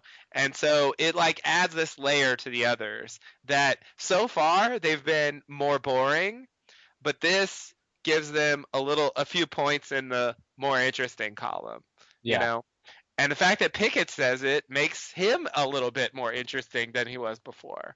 And Mhm. so I really appreciated that they put that in. It's a small thing, it's one line, but in terms of the whole show, it's quite significant. Yep. Yeah. I mean, that's a huge moment in terms of the long-term plan. And so it's very strange to see it because it feels very casual the way Mhm. they put it in. It doesn't feel like this is going to be integral to the overall story of the show, the final season, like the ultimate answers Yeah. when it comes to Lost. This Well, guy, the reason why they're there. what's interesting too is if I'm not like none of the people on Jacob's list in terms of like the list of people who to kidnap from the plane crash and bring to the others, none of them are candidates. Right, So he's really confusing what that even means. For yeah, whatever reason, Jacob wants the candidates to not be part of the others, right. which is crazy. For to, Yeah, to have a group of people who follow him and none of them are the chosen ones. None of them are right, as important as the people who he wants to be left alone. right. You know, So, but he doesn't also sort of instruct the others to not threaten these people, right? right, right. That's, So yeah, one of so my main so complaints. yeah, he's still kind of in that. I think it's somewhat part of the whole bet that he has with Man in Black. Like Mhm. he doesn't he wants them to be left to their own devices. He doesn't want them to be part of the others because that group has specific things they're doing. And I guess they're maybe more insulated from Man in Black, at least for the reason that they can be behind the sonic fence at the barracks, Right. and sort of be protected from his influence. But yeah, it's really interesting that I swear, it's like the others are the worst depicted group in storytelling history. They completely misunderstand why they're following who they're following. They don't understand. They'll follow anyone who's the leader. They'll do whatever anybody says. They don't understand Jake. It's just so strange how they really got almost everything wrong. Yeah.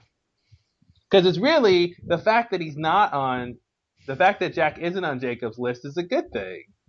Right. Right. Yeah, yeah, they don't really understand. It makes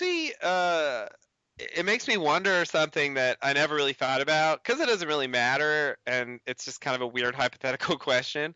But like I think most of the others die in season 6 from Hmm.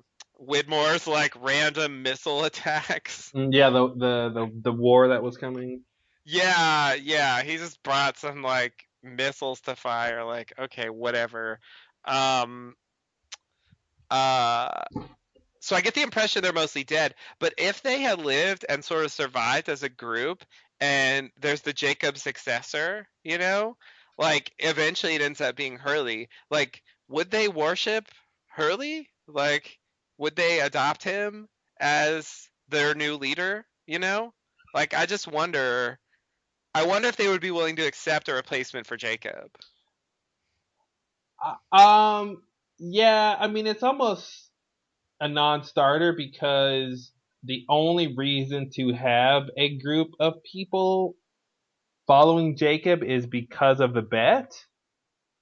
Hmm. So if there is no bet, there's no need No need to to have the people. there's no need to have the people. And I was Yeah. just thinking that but I mean, to answer your question just hypothetically, I think yeah, they would, especially if Hurley could demonstrate or could say, yeah, well, Jacob put me in charge now and he's dead and I can prove it, I have powers. Um but what I was going to say is I wonder if the others sort of structurally represent either the audience or, characters in general who misunderstand what they see. You know what I mean? Like, Yeah. they're the embodiment of this idea we've been talking about, a perspective and misplaced meaning. And they all end up dying because of it. And I wonder if that's their main idea behind the others. Yeah. That makes sense. I mean, that's definitely a huge part of it. They're not the people who are right about anything. They're the people who are almost the Right. most wrong. They're basically like Locke. They're a Hmm. group of people who do what Locke does. Yeah, yeah, yeah. who Yeah. who they take they misinterpret what they see. They let other people decide their fate. They want more. In a sense, they want more than what's there at face value. Um, yeah, I almost want to pose that question to Carlton and Damon. It's like, is that the main idea of the others? It's like, they represent the audience or something who is misinterpreting what's happening and will be confused by the show. Right. Which is the same as kind of like dying, quote unquote, dying or something. Yeah. Not understanding what we're seeing. Which is, not a theory you could have years ago watching the show because you think the others make sense and they're important and they have Yeah. some semblance of being correct about their belief system, but it's really the Right. opposite. Right. I think the wild card there is Richard. Um I guess he's separate from most of the others. Hmm. Um and I like Dogen had a little bit of this too, but from Richard's flashback, like he knows a lot of these like fundamental facts that Hmm. most others seemingly don't know. And I guess like if Richard doesn't share them, then then nobody knows but him. But Richard is the one who supposedly, I mean, that's his job according to Jacob. Like he meets directly with Jacob, and Jacob gives him the lists that he takes to the others, and and he's involved with the others. So I mean, there is some kind like they are sometimes getting things directly from Jacob, and Richard has a real connection with him that they showed. You know, Jacob gave him this ability to live forever, quote unquote. Um, but the thing about Richard is that although he does have all this knowledge and this special connection to Jacob and so on, and he's unique among the others, he did not know about the candidates, And he's not the leader of the others. and he's not the leader. I almost want to again try to figure out the structural, like, big picture thing Richard represents. Something like he represents knowledge over time, and the others represent misinterpreting that knowledge over time, or something. Because he's literally the same over time, right? Mm-hmm. And what he knows about Jacob doesn't change over time. Yet the Right. people who come in contact with him and get knowledge from him, it's almost like like a book or the Bible, Mm-hmm. which I actually obviously does change over time with translations and stuff. But generally Yeah. speaking, like the Bible staying the facts or what's written in the Bible staying the same over time. Yet Yeah. different people reading it are like the others who interpret it their own way over time. Right. And I wonder if that's kind of the big idea behind Richard, like not necessarily that he's just this connection to Jacob, but he is this idea of the knowledge source one step removed from Jacob. Um, and it's basically a series of people who meet Richard, talk to Richard, become another, and have different ideas of what it means to follow Jacob. Right.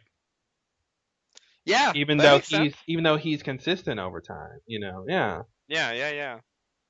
No, I see what you mean. I think that's definitely true. I mean, I think we sort of see that play out with, the reign of the others under the various leaders is different. Yeah. And that's just a part of it. But that shows how the individuals that make up the others, you know, um, they can have an influence over what the others are like, what they're doing.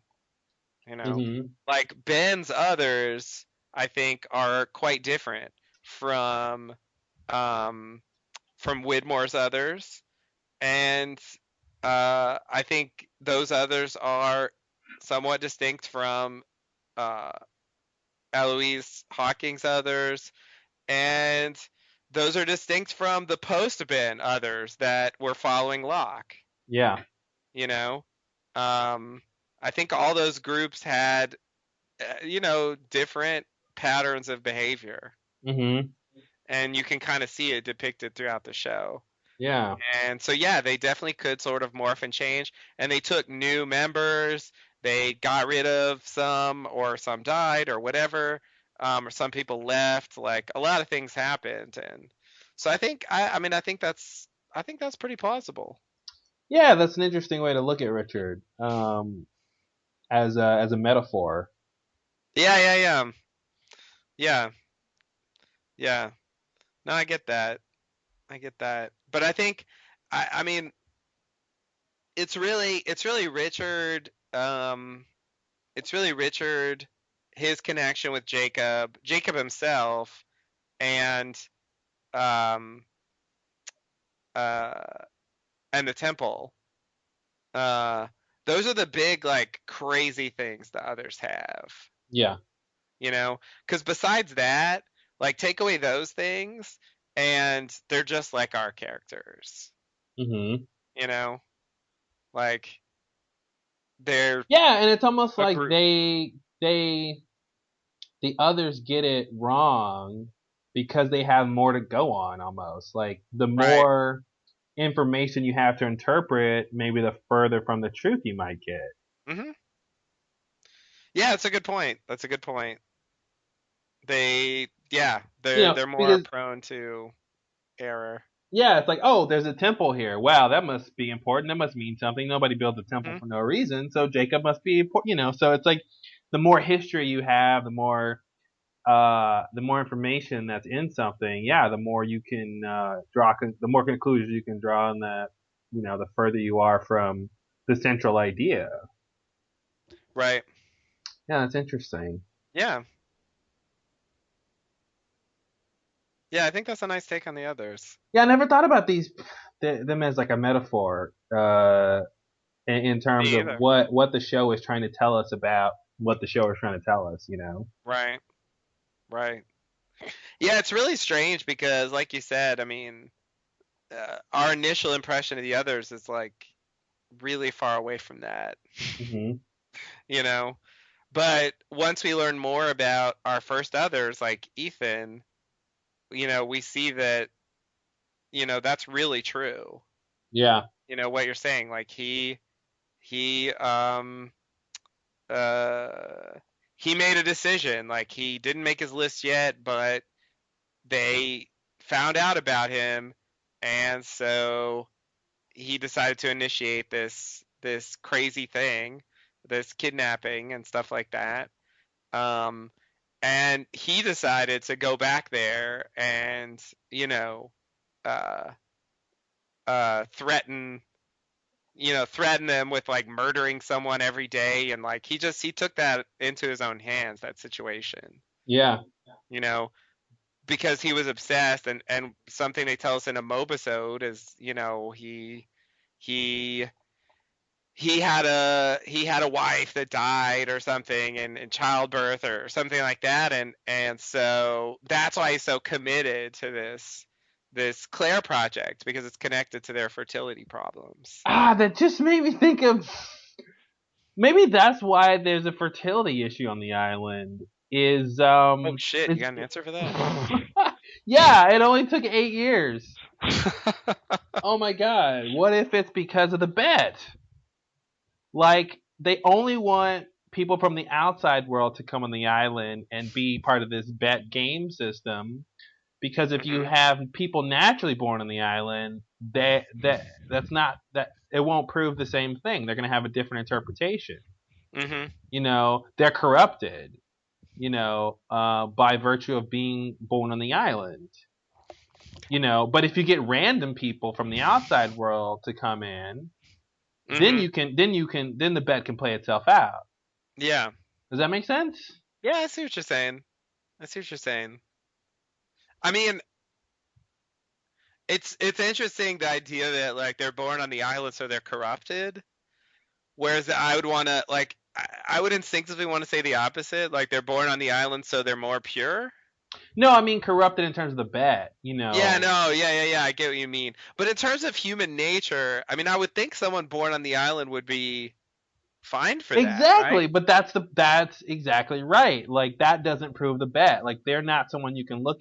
They're not a random sample. You know, Someone born on the island is going to Oh, have a okay. different perspective, a different level of Yeah. humanity than someone who's more like everyone else. 99.99999% of the world's population, which is not born Yeah. on the island. Right. So Yeah, and okay, I see so what in, you're saying. so in order to make the game as pure as possible and as even sided as possible, you mitigate the people, the subjects who throw off your hypothesis or your experiment. Therefore, Yeah. you stop people on the island from having kids. Mhm. That's a Carlton and Damon question. Wow. Yeah, that is a theory I've never heard anywhere else. Wow, man. But I like the idea of tying it into the bed. I mean, that makes it more um logical, Yeah. you know, and coherent with the story. Mhm. So I really like that part, because the other explanations I've heard are just kind of like random and weird. God, it's so weird. I mean, I'm happy we can still come up with new things after all this time, but it's so weird. It's so weird to go like 560 something hours and then go, oh, here's an idea Here's my new theory about, yeah, about this yeah, really old thing. it's kind of ridiculous, about something that they're just about to introduce Yeah, in the yeah, very next episode. It's going to be the first time we hear about that. yeah. Well, thinking about the others in terms of how they, sort of structurally, that got me on that path of thinking of, well, what does it mean to be another, and what does it mean, yeah, with the fertility issue, and you were just talking about that, and that popped in my head of, oh yeah, it ruins the game. It ruins the bet if you bring in Right. players who don't represent the case you're trying to prove. Right. And it's sort of easier for Man in Black to get an early start on influencing. If a baby's born on the island, and Mhm. Man in Black could start messing with them early on before they're a fully formed adult, and you could Right. ask the question: Is man inherently good or evil? Right. Right. Wow, that's crazy. That is Fertility crazy. actually has a reason. Wow. Who would have thought? Who would have thought? Yeah, yeah. No, that's definitely a Carlton and Damon question. I wonder. Yeah, I wonder if they have a reason. If they're like, yeah, that's it, or if they're like, no, we didn't really have a reason. It was something interesting we wanted to do. Mhm. Yeah. Yeah. Yeah, you never know with stuff like that. And that's the thing. Jacob brings broken people to the island. Yeah, like you were saying, someone born on the island should be more pure. So, and that's not clearly not what he wants. Right. Right. Yeah. I see what Otherwise, you mean. what you would do is you would, if you're Jacob, you block everyone from coming to the island, and you just have people stay on the island and be nice, pure, utopian humans together, and say, "Here, man in black, look, everyone's great." But it's like, yeah, everyone's great because they never experience off island world. They're not like the people Right, off island. They're not the same kind of humans. right, right. They don't have to compete in this job market. Exactly. Thanks, Obama, because he runs the job market internationally. He does. He does. It's amazing. It's a hard uh, job it's a hard job, but market. somebody has to do it poorly. Yep. No, we love the president. He's great. Um, I feel like you can't tell if we're serious or not. Yeah, I know. I know. That seemed like it could be sarcastic or not. It's both. Even I don't know. It's both and neither at the same time. Yeah, no, I like that. It's good Um, for a podcast about Lost. yeah, yeah. I don't know. Well, hopefully we'll keep coming up with new interesting theories to solve these long-standing questions as the podcast goes on. I think we're doing a pretty good job so far. Yeah, I think that's part of the point, of this Hmm. whole thing. Like looking at the show again with all this distance, as the insights start to accumulate, um, you start getting new ways to look at old stuff, Yeah, yeah. No, you that's know, definitely true.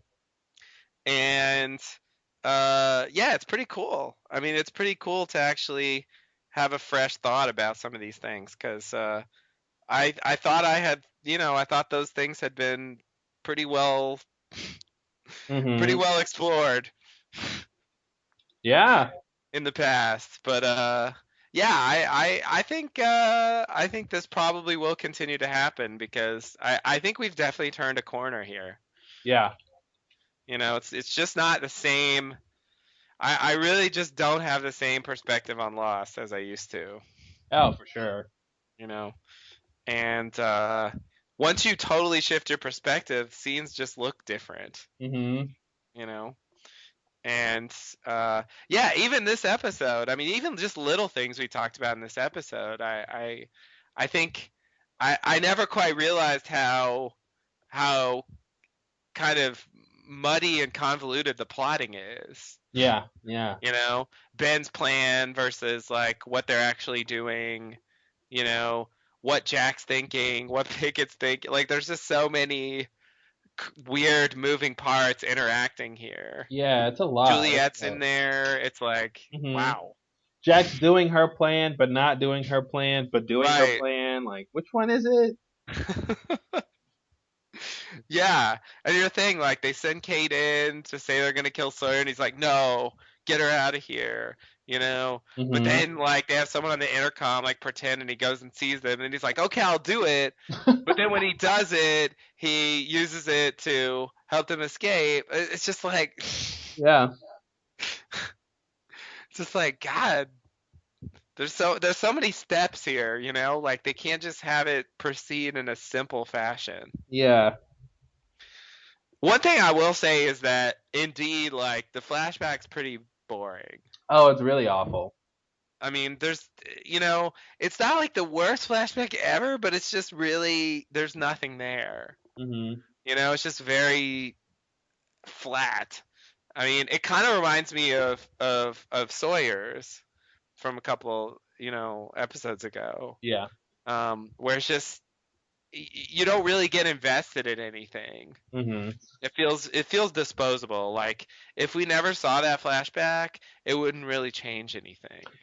I think there's something there. I can't put my finger on it. I think there's something there with her flashback that's supposed to relate to her decision and her love or lack of love with Sawyer. I can't put my finger on it. I think we're supposed to draw some conclusion to this idea of, okay, Kate's born to run. She's broken because she can't settle down even when she's happy.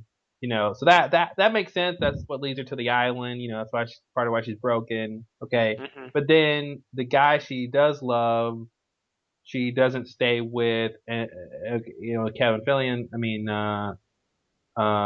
Nathan Fillion. Yeah. And uh, But then Sawyer, the guy she doesn't love, she sort of does want to stay with. It's weird. I don't know. I think they're trying to tell us something. I can't pinpoint what it is. Yeah, maybe you're right. Maybe you're right. Maybe I'm just missing the connection. I mean, it would make sense that there's something there. Hmm. But yeah, I just don't really see it. If Kate, let's look at it this way. If Kate, hmm, if Kate could stay with Kevin, then then on the island with Sawyer, she wouldn't like him. What's the opposite of what she does here? I don't know. Yeah, I feel like there's something. It's obviously not very strong, whatever connection is here, but I think there's something, right? Or I mean, because even them reiterating to us that she's born to run doesn't really help her storyline on the island in this episode. Yeah. So I feel like it has to be about the relationship Mhm. and how that relates to her relationship with Sawyer. Maybe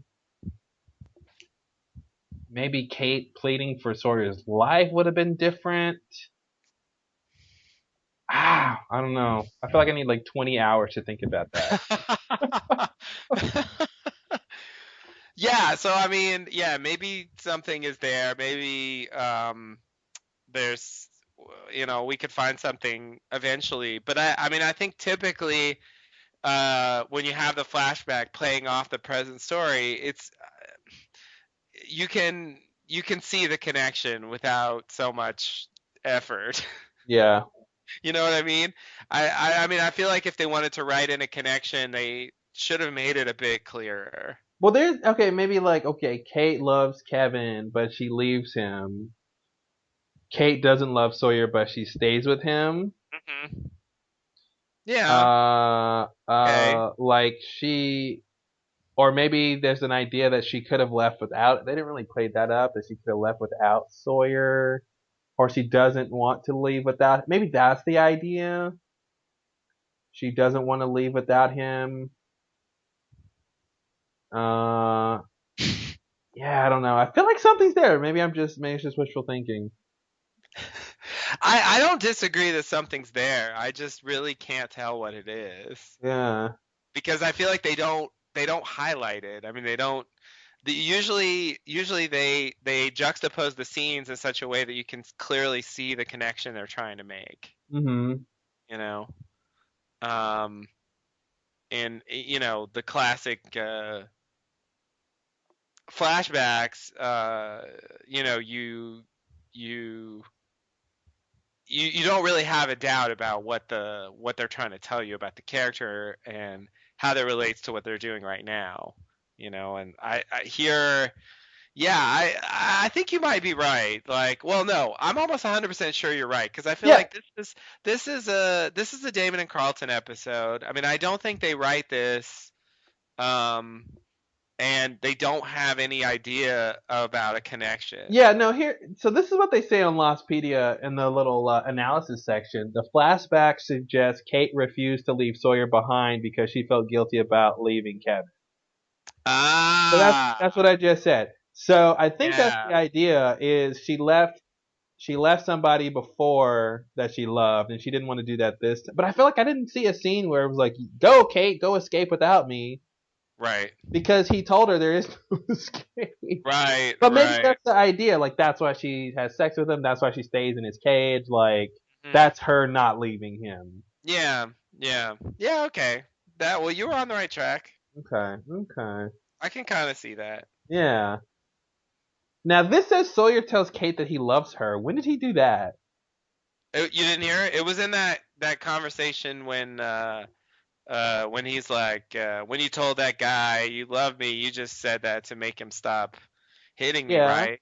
And then she kisses him Uh huh. and then she like lays down on his shoulder and he goes, I love you too. Oh, he does say that. Oh, okay, okay. But see, that's weird because I thought the point was she didn't love him. Yeah, I mean, I think that's Sawyer's misinterpretation of what the kissing and cuddling meant. He's just like a woman. Yeah, I That's mean, the that, kissing and cuddling meant like I don't want to say that. I'm yeah, here now, but there's nothing more than that, and he yeah, takes it to mean confirmation. yeah. That's really interesting. But then we're left with going, okay, Kate and Sawyer love each other, Hmm. but that's Yeah, not that's not. because I would normally assume Sawyer's right. Certainly at the time I did, Yeah, you know. But later on, as this thing evolves, we see that that really wasn't the case. or maybe it's like she loves him, but she's not in love with him. Sort of, that kind Sure, of thing. Like she cares a sure. lot about him, but she doesn't want to be with him, Right. for eternity. Yeah. No, I'm certain she cares about Sawyer to some extent, but Yeah. yeah. Yeah, absolutely. Okay. Something like that. So that, I mean, yeah, that works. I mean, I still think that's not such a strong connection, Yeah, it's not the but strongest thing, but at least it does connect. So it's not. So the flashback isn't just telling us Kate's born to run. It's that Kate has guilt about leaving someone she loves, which right. actually goes back to her mom too, right? Like that was also a sort of thing because she had to go on the run while her mom was sick or whatever. Mhm. So that's another example. And then I guess their childhood boyfriend too, or childhood Mhm. friend, like she kind of had to leave him or whatever. Yep. So yeah, she's got this thing. It's not just born to run, but it's somebody she loves. She's running away from. Like Right. her need to run away makes her leave people she loved behind. She loves behind. But I do think the parallel is kind of hurt by the fact that she never really has an opportunity to run away Yeah. in the present, you know. Well, I think. Well, I mean, yeah, she does it, but I mean, she gets out of the cage, Yeah. but she also gets to learn right after that or around that time that there's nowhere to go. Right. So yeah, that does hurt the strength of that parallel connection. Yeah, if we could have seen her like have this big chance to escape and then decide to stay, like I think I could have followed that a little more, Yeah. the connection. Okay. Okay. Interesting. Yeah. Well, yeah, not yeah, definitely the flashback still not that great. The tenuous connection notwithstanding or withstanding, Yeah. I don't know. I Uh mean, even if there's a connection, it doesn't really make the flashback like that interesting to no, it watch. doesn't. But the main storyline is pretty interesting. Hmm. Like we were talking about, it's really convoluted. We get the first mention of Jacob, so that's kind of you Yeah. know, light fire in our brains for the foreseeable future. Yeah. Yeah, and they will be they will be vaguely teasing that for quite some time. Yeah. A really, really, really long time. End of season 5 before we see that guy. Yeah, I also wanted Kate to tell Jack, we're not on the main island. It's not Right, so simple for me to get to safety, right. Yeah. but it's hard to do that in the climax of the episode. Yeah, yeah, it start getting a little clunky and then Yeah. Jack's like, "What?" And then it's like, yeah. And You, that would throw his plan out of, yeah, the whole thing's derailed.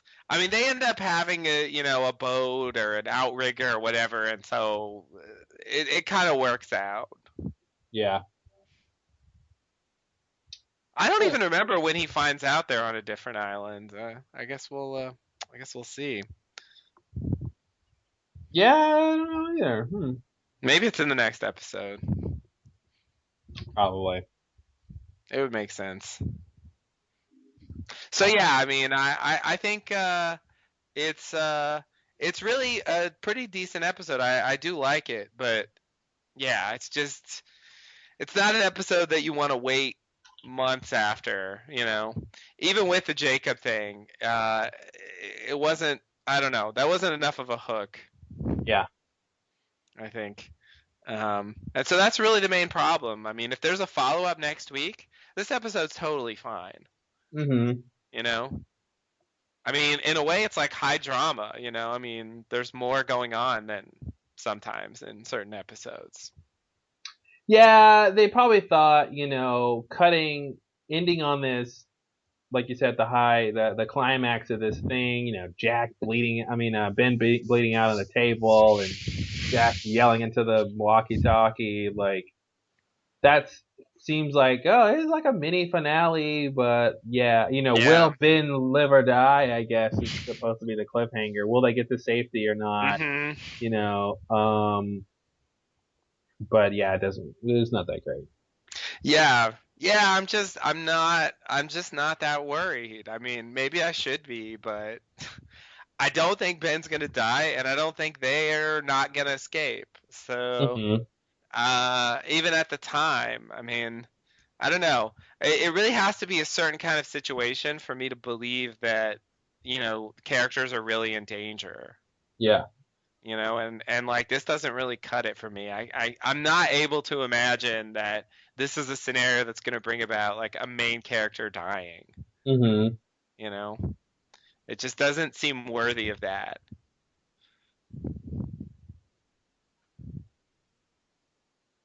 Yeah. Yeah. I agree. And so, yeah, I mean, especially after Echo's big death, Hmm. like it just seems like they're not going to kill a main character so soon after that either. So everything there is kind of pointing, you know, in another direction. Hmm. Yeah, yeah. Yeah, I do know. I was thinking about how Locke knows that the smoke monster killed Echo, Hmm. and I was just wondering. I was wondering if there's any chance he could have put together. I guess it would be a pretty big leap. If there's any chance it could have put together the fact that you know that the smoke monster appeared as Yemi to Echo, or if is that too much of a leap for him to make? Um, Locke has not seen dead people, right?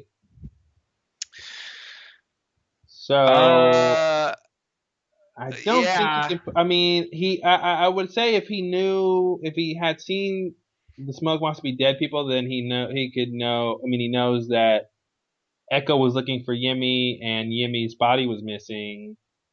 But yeah, no, I don't think there's any way.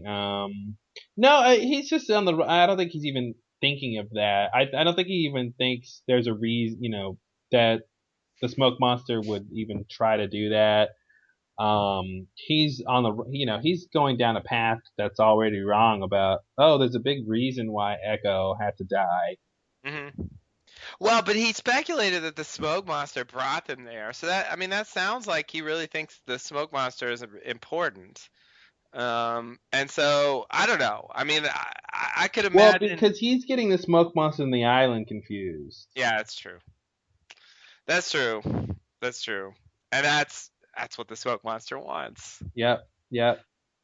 But yeah, okay. I guess I was listening to the conversation that Jack and Locke have way back in White Rabbit, where Jack's just seen Christian, Uh huh. and he leads him off the cliff, and then Locke comes and saves him, and they have that conversation. The one where Locke says, "I saw the eye of the island, and it was beautiful," Mm-hmm. which we've just recently revisited. Yeah. Um, and Jack describes like he's going crazy and he thinks he's seeing things. And I was listening to it and I was like, did he actually say what he saw? And he doesn't. Yeah. He says like I'm seeing someone who isn't there, but he doesn't say Yeah. who it is. Yeah. He doesn't say I saw my dead father, Mm-hmm. because Locke did have the dream where he saw Yemi. You know, Okay, yeah, uh, yeah, yeah. when they were on that mission in Question Mark. You Yep. know, and he did have the dream. I mean, he recently had an interaction in the Sweat Lodge with Boone. Well, but Locke doesn't know who Yemi is, though, right? Like, he saw Yemi, but he doesn't know that's Yemi. I think no, I think he did because I think they have a conversation about it afterwards. Or am I crazy? I thought they talked about it. I don't know how he would know, Yeah, I don't. I, but I feel like he did know. I assumed he didn't know. He knew that was a person. Obviously, he was talking to, Yeah. but not that. There's no way for him unless he says I'm Yemi Echo's brother. How would he know? You know, you make a good point. And Uh, he never sees Yemi. Yemi's body on the island is of course decayed, so he wouldn't put two and two together there. right, right. Um, yeah, well, I see what you're saying. And yet, I uh I still feel like Yeah, I'm they looking at the said transcript here. me too. Me too. Yeah, so when is that dream here? Oh yeah, you're right. You're right. Echo said you had a dream. Was there a man, a priest? The man you saw was my brother. Locke says your Yeah, brother. And then Echo says, this is why we needed to come here. Come there we together. go. Okay, so Echo tells him Okay. Okay. that that's who it was. And I guess he just figures that's who it is because that's who he saw in his dream. Mm-hmm. Um, yeah. Okay, good. So, so Locke does know that he saw Yemi in the dream. Okay. So he knows he saw Yemi in the dream. But Um, he doesn't know that the smoke monster can turn into dead people. And he doesn't true, know the smoke monster gives the dreams. true, but yeah, I know, right? Yeah, you're right. He can't. Okay, but recently he had an interaction with Boone, who's dead in the Sweat Lodge. Yep. Boone gives him uh visions and sends him on a quest to get Echo. Mm-hmm. He goes and gets Echo, and Echo comes back. He's muttering about his brother. Locke knows it has something to do with Yemi. They go, he goes back to the plane, and Yeah. the body's gone. Yeah. And Yeah. subsequently, It's not a stretch at that point for him to say, "Oh, did you see Yemi?" yeah, Yeah, you're right. You're right. and subsequently he's killed by the smoke monster. Like I feel like it's a leap, but at this point it's almost possible for Locke to realize there was a connection there. Yeah, I think it's not too big of a leap for him to think Echo might have seen an apparition of Yemi, but it is a leap for him to say That the it was the apparition of smoke Yemi monster. is the smoke monster. Yeah, no, that is a leap. That is a leap. That is a leap. I'm asking him to make jumps that, yeah, would be tough to do. Listen, he jumps to conclusions on his own, but it's always the wrong conclusion. Right, right. Well, because I was then gonna say if he could figure that out, if he could realize that the smoke monster appears as dead people, then once he sees Christian and once Christian says, "Say hello to my son," and he realizes that that's Jack's dad, hmm who he knows was dead, and they have a whole conversation about it, like then he could have, you know, then he could have had like a flash of insight about who that was, Yeah. but it seems like he never, and if he knows, and I think the problem is he doesn't know Jack saw him, and he doesn't know about the empty coffin thing. Yeah, and he Like also if doesn't know that the smoke monster is, has a bad plan that can't be changed. Right. I think even if he put two and two together that okay, the smoke monster appears as dead people, or the smoke monsters appearing as Christian, he still doesn't know that's bad. Like he still doesn't know uh that he shouldn't go along with them. Right. I guess at that point, for all he knows, the smoke monster is uh the island, or a Yeah, representative of the island. yeah, And of course, Christian is saying he speaks for Jacob. yeah. And so I guess And I in think his mind, he's doing what the island wants him to do. Yeah, and I think the only reason Christian says, Man in Black as Christian says, I speak for Jacob, the only reason he says that I think is for the audience. I think if, so we're not confused, because I think in a version of this where there is no audience and it just takes place encapsulated, Man in Black would have totally been like, yeah, I'm Jacob. I'm Jacob. Yeah. It would have made more sense. That would have Yeah. been a better con because Locke totally would have had no idea he was lying. Yeah, and he's never seen Jacob, so yeah, he Yeah. doesn't know what Jacob looks like. Yeah, he would have believed that. I mean, and yeah, as the audience we would have been pretty confused. Yeah, they didn't want us to think, okay, this is Kristen. Kristen's dad is Jacob? Yeah. Yeah. I Yeah. mean, Jack's dad is Jacob. Yeah. Yeah, that's exactly what we would have thought. Yeah. And that would have been a mind-blowing revelation Hmm. that they have no intention on being true. Yeah, that would have been too confusing for them. So then later when they're like, "No, that not only was that not Jacob, but yeah. Hmm. Oh Yeah, my that God. was too much. Like Christian is not Jacob." Then it would have been like, "What? That's disappointing." Yeah. Cuz like Christian is Jacob would have been a crazy Because then reveal. it'd been like when Jack sees Christian in season one, we would have thought, oh well, that's Jacob. Yep. Yep. Does Jacob come into Jack? Yep. Yep. Yep. It's a good point. This I think podcast is that full of good points. that's what they say.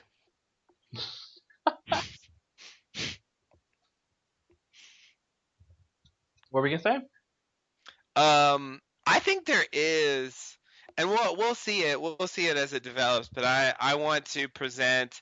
Of course, who knows what I'm going to think this time? Maybe I'll just change my mind completely. But as we go through, like now I mean, we finally said Jacob out loud. We're heading inevitably towards the first cabin episode. Mm-hmm. Um, which yeah, will live in infamy. Yeah, I can't Um, wait to get back to that. Maybe we'll get some new insights. yeah. I really wonder what it's going to be like now. But I did want to say that the old version of me, and I continue to believe this, pending further insight, that there was, I don't know, maybe it was just misdirection. Maybe it was, changing their minds or just changing the way they depict things. But I do feel like they kind of implied that there was a connection between Jacob and Christian. Like it's pretty plausible what he says, Mm-hmm. you know, in the context of season 4, Yeah. because at that point we don't know he's supposed to be the Man in Black, and there's this loophole plan and all. None of that stuff exists yet. But at the beginning of the season, Hurley sees Christian in the cabin, and he sees the eye, Yeah.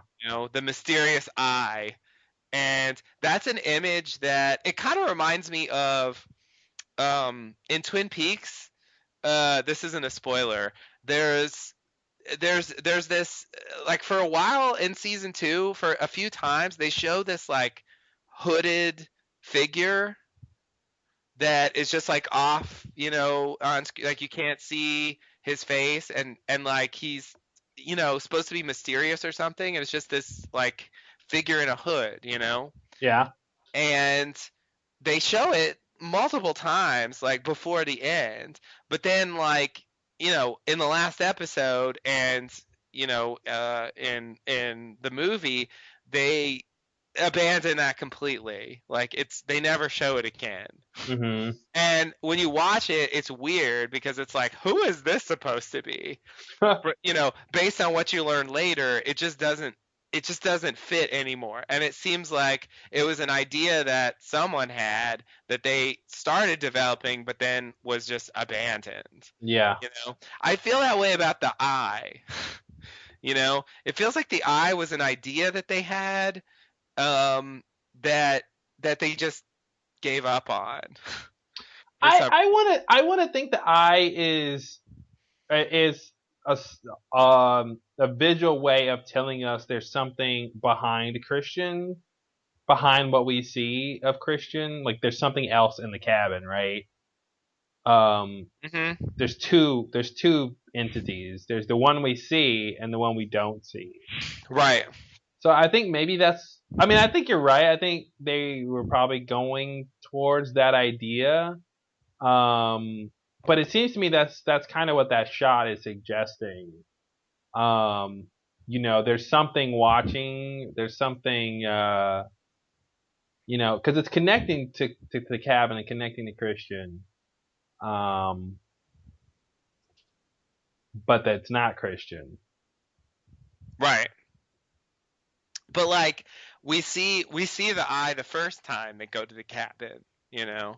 Hmm. Um you see the figure in the chair, the prop master Yeah. sitting in the chair, and then there's a shot where they cut to the eye, you know.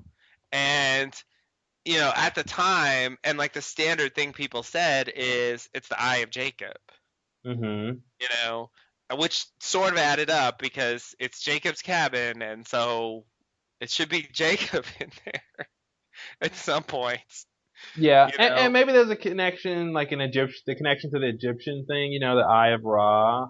Like Hmm. maybe they're trying to do a connection to that. Yeah, yeah.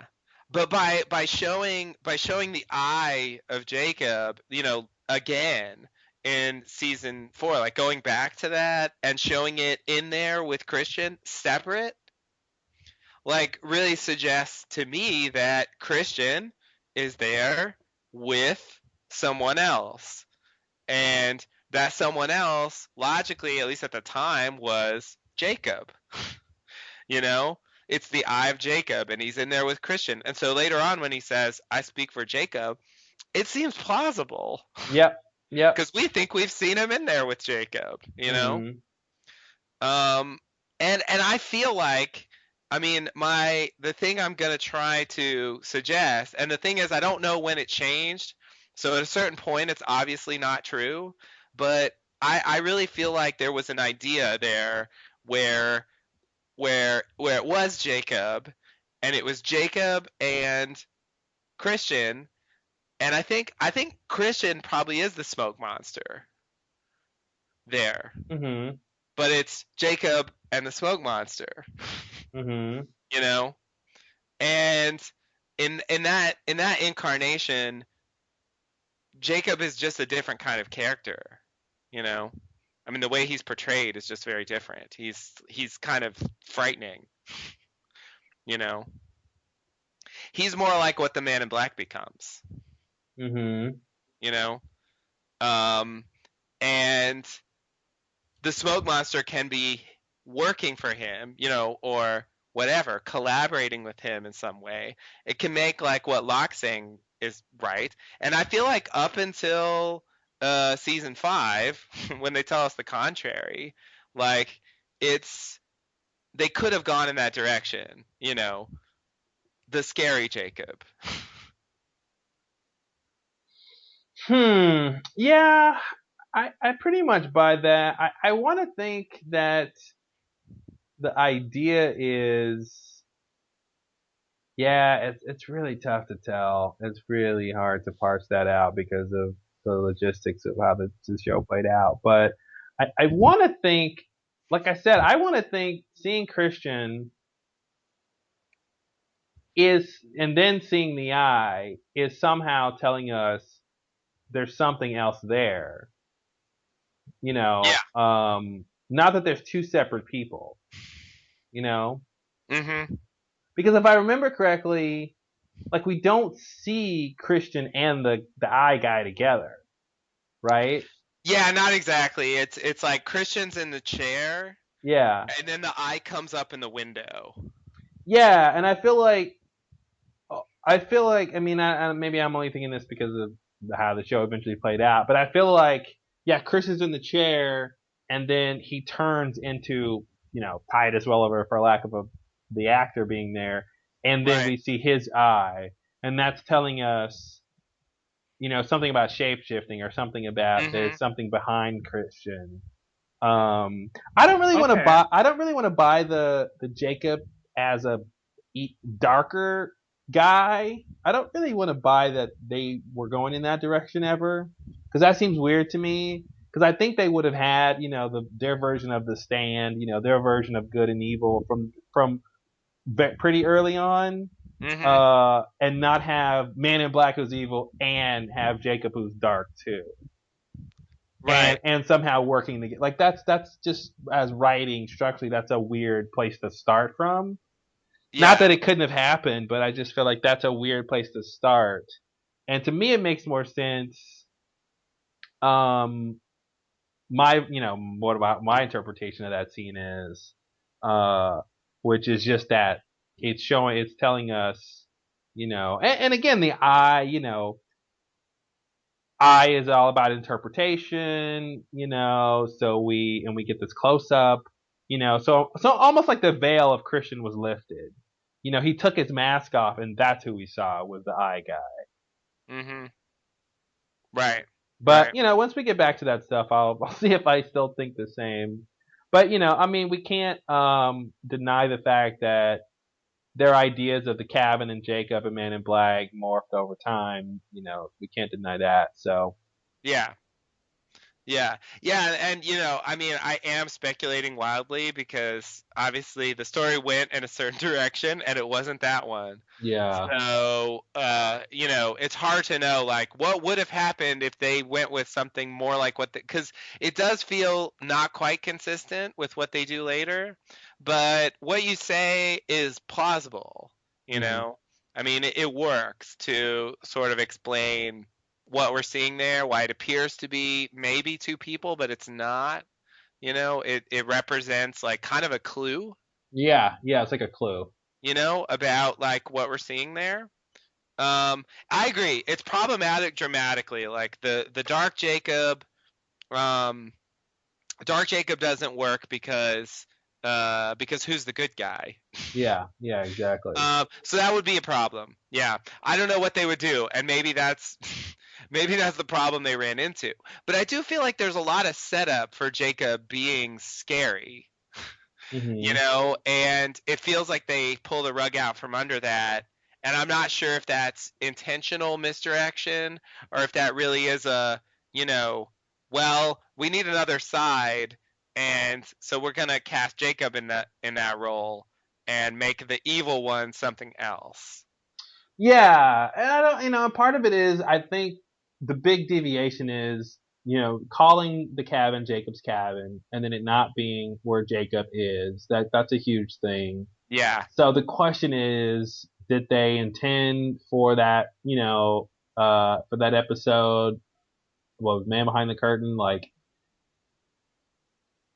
did they intend for that to be Jacob and change their mind, or was that always Man in Black? Which makes more sense if it's Man in Black, because he's like, help me, unless they thought Jacob needed some sort of help, and they Right. changed Well, their see, in mind. my head, like Jacob, that version of Jacob basically is the Man in Black, you hmm know? So it's still the same story. There just isn't a Jacob anymore, you know? You mean there's not a Man in Black yet? No, what I'm saying is like Jacob is playing the role of the Man in Black basically. And Okay, so okay, yeah, the yeah. role of Jacob disappears. I mean, the role of actual Jacob versus dark Jacob. hmm You know what I mean? So there would like they would need to either like introduce a new character to fill the role of actual Jacob. Well, I mean, you can walk through that logically and see if that makes sense, right? And say, okay, if Jacob is trapped on the island, what does that mean for the others? That means that he is garnering a group of people who will, I guess, help him get off the island. Yet he didn't do that up until the point the Losties get there. And then somehow he wants Locke to help him get off the island. Um, yeah, I mean, I think that it doesn't quite work. I mean, maybe you can make sense of it. Like, what does that mean if we go with your idea? Dark Jacob, he's the Hmm. one who's trapped on the island. Or even if they didn't have a specific thing that he Yeah, wanted that's the help thing. I with. mean, they hadn't the trapped on the island thing is something that um it's something that they didn't even tell us until season 6. I mean, that's not Hmm. even at the end of season 5, they don't tell us he's trapped on the island. They just tell us he wants to kill Jacob, Yeah. you know? And so I mean, I think that, what does he need help with? That's something that you know, they never answered because they didn't go down that road. So, yeah, I mean, the thing is, the problem is the answers they give are tied up in the direction they decided to go, you Hmm. know? And so I think it does, you're right. Like this with the story they went with, it doesn't work. I agree.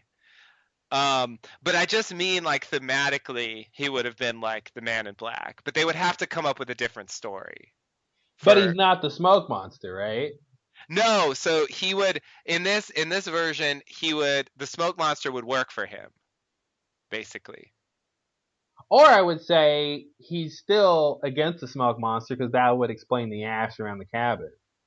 You could say that. You could say that. But they haven't at this point, I mean, they didn't explain the ash until season 6 again. So the explanation for the ash could have gone in other directions. Well, it's either to keep somebody in or keep somebody out. That's really the Sure. only two ways to go with that. It's pretty logical. Um, and that's what we were talking about before, right? Like who's ever in Jacob's cabin can't get outside of the ash. Right. And I think we talked. That was one of our theories before. Like that was the smoke monster. It was the Hmm. disembodied version. The Hmm. spirit of whoever was in the cabin, and Yeah. they got separated. Right. Um, which actually is not unlike what Man in Black really is, because Hmm. he did get separated from his natural body. Right. So True. that's kind of interesting. Um, yeah, yeah, yeah. Let's keep that in mind when we get to it. Because I think we can maybe make sense of that. We can maybe make sense of a Jacob who's trapped by whatever dark forces on the island that they haven't specified yet. Um, it's creepy just because Yeah. it's creepy, not because he's evil, but just because it's creepy of what's going on there. Right. Yeah, I mean Um, that's the thing. Like we don't like his ultimate motivations might not be, I mean he might not turn out to be evil, but it's just the way he's portrayed is frightening, you yeah. know? Like initially at least. But they could have been planning to flip that, you Hmm. know? And like once they actually meet him, he's not scary anymore, you know? Like I don't really know. But that's the thing. Like the problem is, I mean, it's hard for me to come up with like a hypothetical plot line to fill my theory because like I'm not as good as the Lost Writers, Hmm. So I can't really like flesh out the rest of the show. It's just that Well, from I the almost feel like scene. we just need to make sense of the first part because there is some amorphous pivot, right? I don't know where it Yeah, changes, but between yeah, season 3 and season 6, it pivots. So I don't, yeah, I don't mind not having a complete hypothesis of all the seasons, yeah. if we can get the first part, chapter 1, Hmm. making sense of like, okay, how has they set up the show? They've written the first 2 seasons. People are watching the third season. What do they think people are thinking? What is in their head at this point? I agree. They probably haven't made the final decision that there's a Man in Black and there's a Jacob and they're brothers and there's a Hmm. dichotomy of good and evil. Like I'll buy that they haven't necessarily fleshed that out and cemented that. But I think there's a way to make sense of what we see at the beginning of the cabin stuff and how that will relate to the others and how what happens in the cabin, what's plausible. So Mhm. even if it's, yeah, you're not necessarily trapped on the island, but maybe you're just trapped in the cabin, you know. Right. But then that calls into question Jacob's list. It calls into question how they're communicating with Jacob. Mhm. Um, if he's disconnected, and and this is not, Ben's never talked to Jacob, right? So where are they getting the list from? That's another question. Right. So, I don't know. So the Ben never talking to Jacob was something they said much later. So again, I'm not 100% convinced that that was supposed to be true at the time. But I mean, he fakes it when he gets to the cabin, right? I mean, But I I feel feel like like he it's proves. ambiguous because like the place where he quote unquote fakes it is where Locke sees someone sitting, you know? Well, but And that's the thing. Somebody's there, yeah, but it doesn't yeah, mean that that's Jacob, right? So, not necessarily. so But that's what I'm saying. Like, and Ben is surprised about how things go. So I feel like it should be true even in that scene that that is not where Ben goes to talk to Jacob, right? Like, I I feel I like we feel could say like that. I feel like uh uh I feel like the main thing he's surprised about, at least my impression, not putting aside like what the actual explanation for the scene is, my Mhm. impression from that scene is that what he's surprised about is that Locke hears something that Jacob says that he can't hear. Mhm. But it's Ben, right? He is trying to con Locke. If he thought he was going to take Locke to a place where Locke could actually talk to Jacob, I don't think he would take him to that place. Yeah, that's a fair. I mean, I guess I kind of feel like he's um uh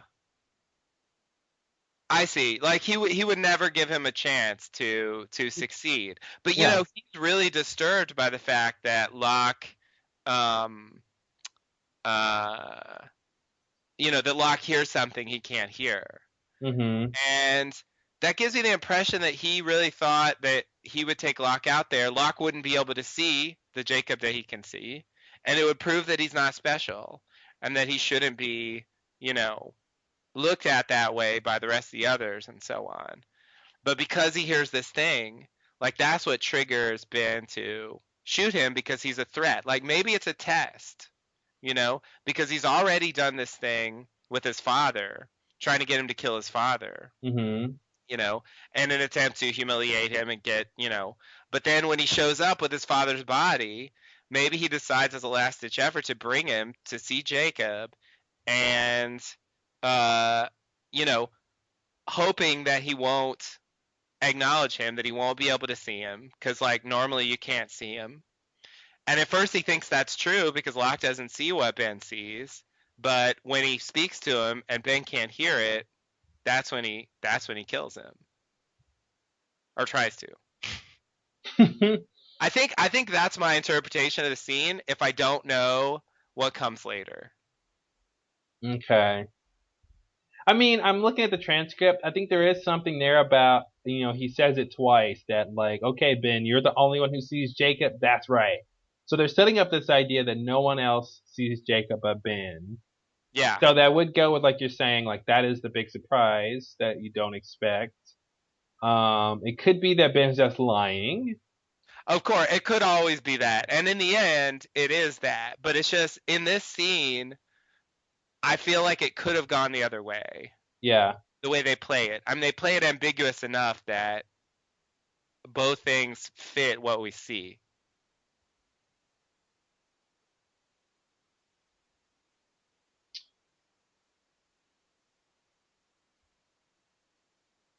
Huh. Yeah, I'm just kind of reading through that scene here. I like it. He's like, this is the man who can answer every single. You wanted the secrets of the island? Where here they are. Wow.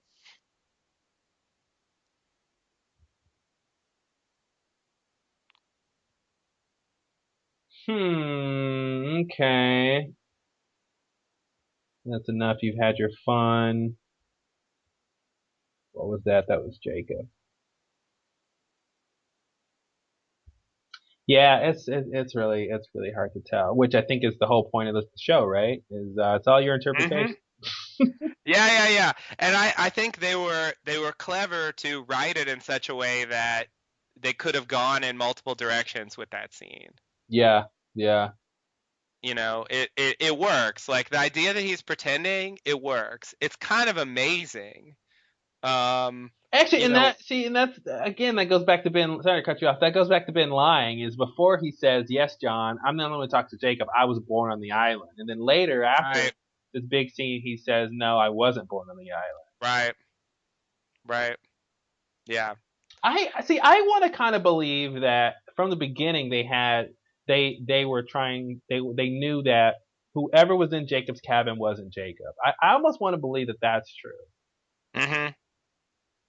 which makes it convoluted from the beginning because Ben is convinced that's Jacob. Yeah. And But it again, well, but then again, I guess it doesn't really make sense with Jacob's list. If he's getting the list from this guy, it shouldn't be Man in Black giving him the lists. right. Um, oh shit, unless that's why none of the candidates are ever on the list. Hmm. Huh, I don't know. Yeah, Yeah. that's weird. We'll never figure this out. It just won't ever happen. This will be the last mystery of the show. I I'll know. say that. It's amazingly convoluted. I mean, it makes Ben's operation Yeah, that was seem straightforward. yeah, seem like a nice, simple story. Yeah. Um Yeah, I think the main thing that makes me think that there was meant to be a genuine connection with Jacob, and that they really tried to see. I feel like they screwed themselves by having Alana go there, Mhm. and all those lines like. Yeah.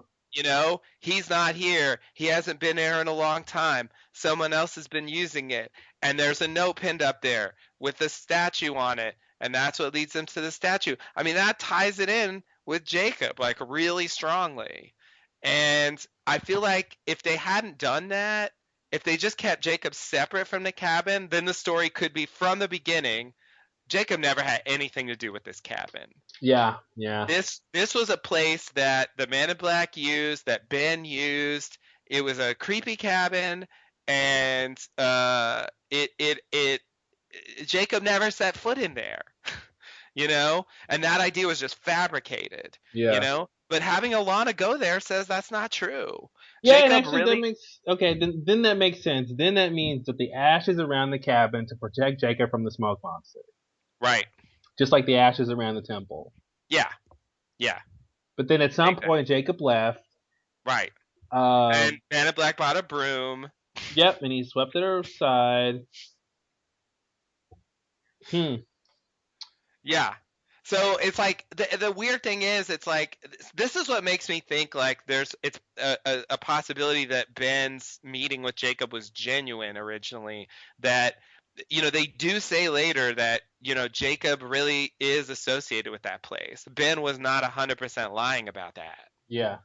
you know and so I just, yeah, this is why that story is so But at the frustrating. same time, but it's funny. Yeah, that's really weird because right, the final word on Jacob is he's hands off the entire time. Right, So which right. is it? Yeah. See, and this is what makes me think something happened there, Yeah. and we're seeing the residue of like a storyline changing directions. Yeah. And this is one of the reasons why I think that why I'm trying to come up with a kind of alternative version of what was originally going on there. One that might be ultimately more clear.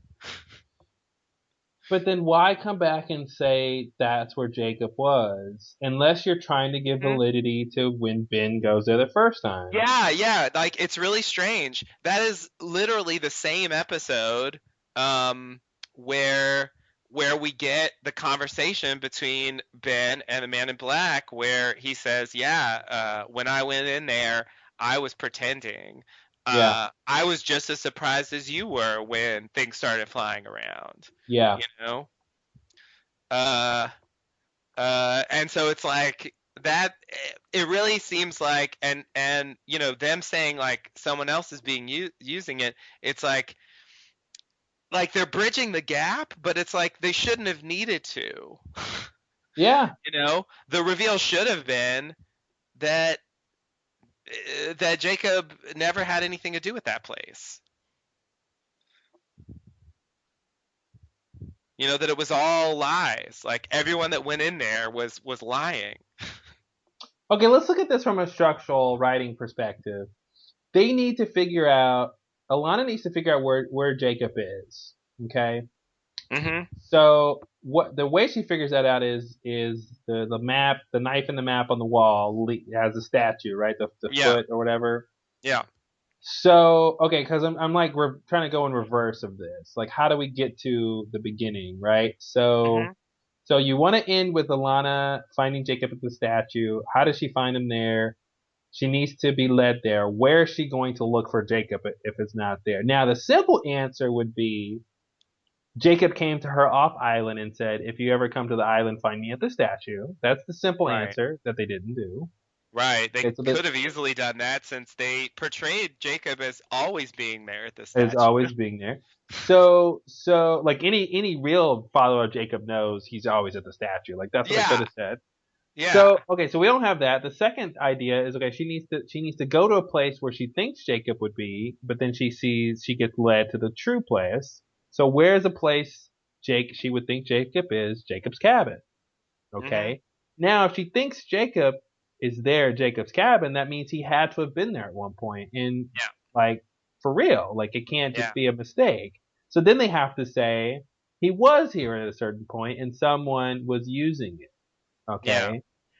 I think the way to get away with doing this, instead of it, is to say this point at which Jacob was truly in the cabin was at a point we never saw in the show.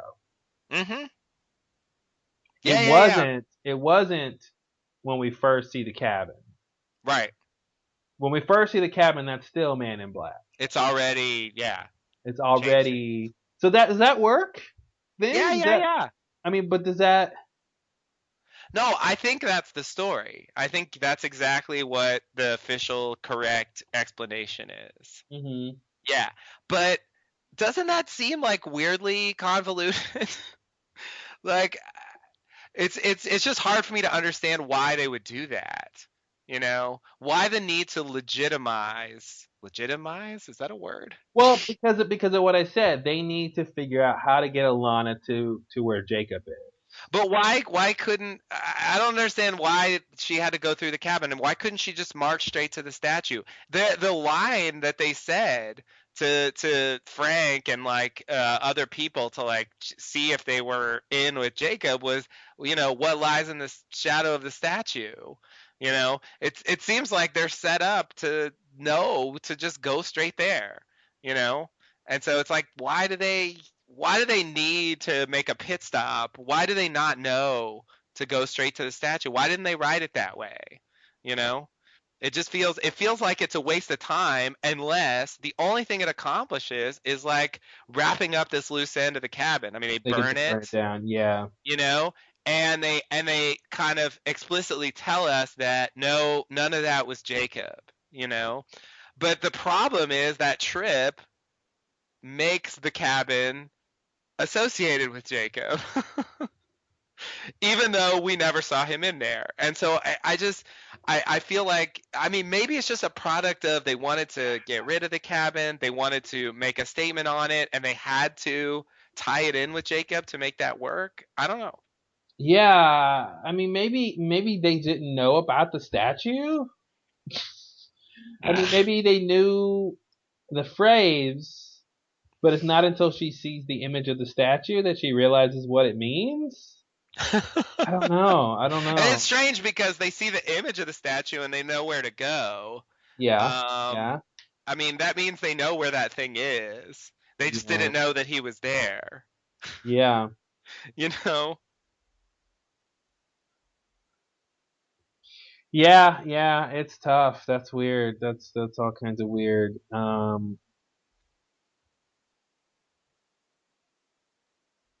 Like they could have had different lines there. They could still go to the cabin. They could Mhm. still have a reveal that the cabin wasn't associated with Jacob, and they potentially could have done that without saying that. Well, that was never Jacob, but like he was there a long time ago I agree. before all that. They could have had somebody else. I forget who's with her in that group, but they could have said, "Oh, we need to find Jacob. I know where he is." And they're led to Jacob's cabin, and she looks around and goes, "Jacob was never here." Hmm. And she goes, "I know where he is." Yeah, And then they go to the statue, yeah, and they can yeah, still yeah, burn it yeah. down. Yeah, that's Um, almost what they did. yeah, yeah. But yeah, they did the version that's a lot harder to deal with. And that's what's weird is, right? She says Jacob hasn't been here for a long time. Hmm. The cabin was made in the 70s because Horace built it. Right. So, Couldn't have and been that long. it couldn't have been that long, right? Yeah. Um, Yeah, we're talking, you know, what, 30 years at most? hmm, wow. It's like it almost can make sense, but it doesn't. Yeah. Yeah. So like either it's just really sloppy storytelling that they wanted to accomplish certain things and they just decided to do it in this way and it creates problems. I think that's possible, but I also want to throw out the idea that, this is a weird byproduct of their shifting plans for the cabin, Hmm. and that they're trying to reconcile their original idea of Jacob really is in the cabin with their new idea of the man in black was using the cabin. It makes me think they wanted to say that Jacob was in the cabin in the 70s for some reason. Like, like he was there, but then why would you do that? Only if you want to talk, I mean, maybe talk to Dharma or Hmm. have the Widmore group of others commune with Jacob. But I don't think you can't say Jacob's always been hands off and have Jacob's cabin. Yeah, I don't understand I agree. unless it's not a place you're supposed to go find him, even though that's what they Right, did. right. Like it's just a place where he just hangs out. But I will say that Hands Off Jacob was a later thing. Hmm.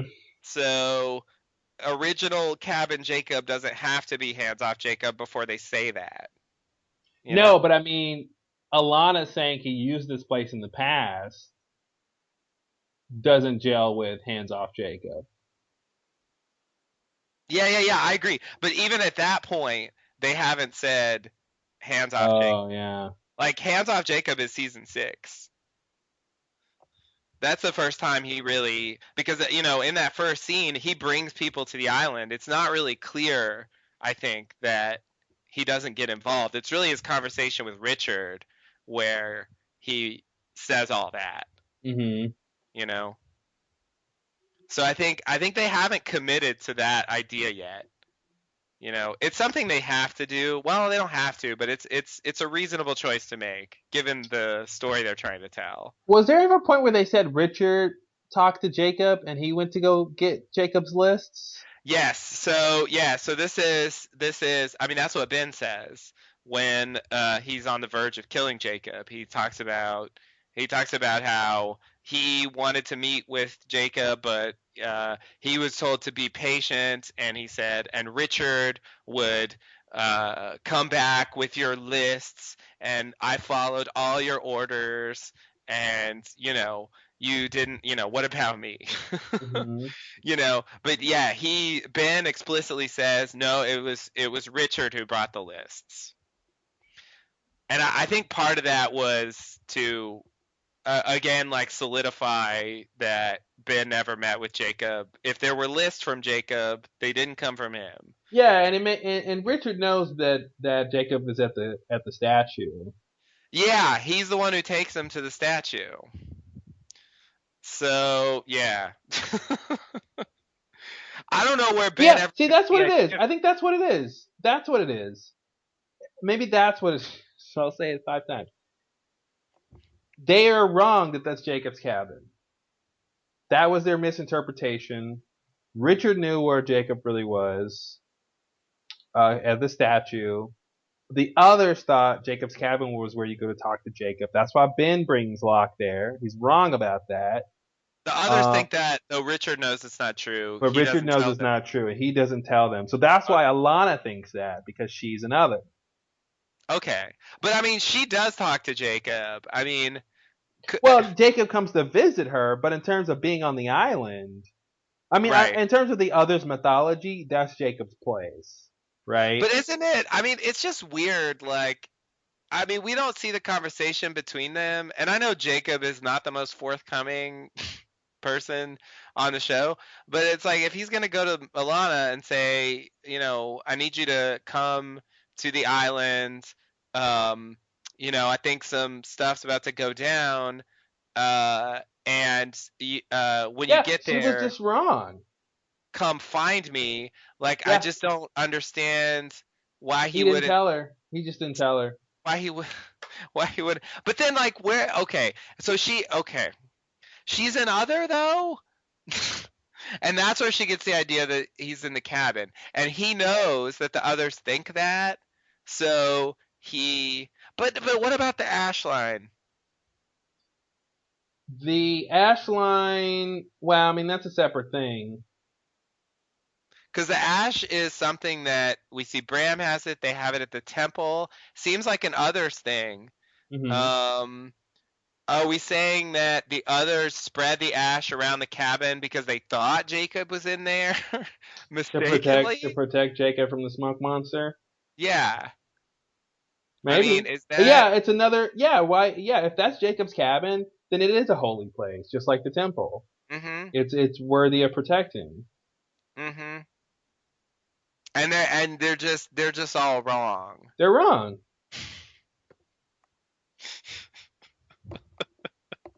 I mean, it's clear that they're wrong. So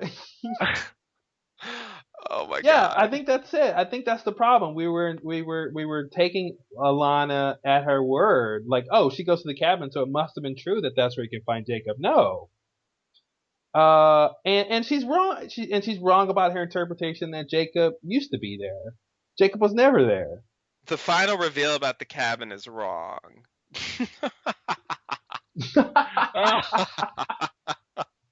Oh my god. Yeah, yeah. I mean, it was wrong, right? I don't know, but I it's a mean, plausible theory. Jacob is always at the statue. I think it makes more sense that Jacob is always at the statue and they got it wrong. Man in Black goes into the Jacob's cabin and he pretends to be Jacob, and that's where the lore of that's Jacob's cabin comes from. And it gets passed down to the others' mythology, but they're wrong about it. Richard is the only one who truly Okay, knows, and maybe Richard wanted that lie to be perpetrated because he doesn't want anybody else to know where to find Jacob to protect Jacob. but Jacob Which is leaves. a really good, which actually is a really good ruse, by the way. You know, if you wanted to protect somebody, let everybody else think they're at location A instead of location B. But Jacob leaves the sort of note there saying, with the statue. You know, that means that he. Yes, and maybe that's who broke the ash line. Like that was supposed to be. I forget when we see the ash line, but maybe that's the idea that somebody came into the cabin, and that person You is. don't think Jacob left that message? I do. Maybe, I mean, maybe, yeah, maybe Jacob came and said, okay, they're going to come to the island, need to find me. They don't know where I am. They're going to come look for me at the cabin. I'm going to show them where I really am with this message. So he anticipated that she would come to the cabin, but he couldn't just tell her, "I'm not at the cabin. Go to the statue." Well, part of it is, okay, the production aspect that they want the cabin to be revisited and then destroyed. So part of that, you know, you have to factor that into the writing, right? So I think that might be enough cover for why he doesn't just explicitly say where to find me. Or you could say, well, he knows she knows the phrase, what lies in the shadow of the statue, and put two and two together. But I Hmm. think it's more plausible just to put her in the group of people who don't know shit and who misinterpret things, and she's like the others who think they.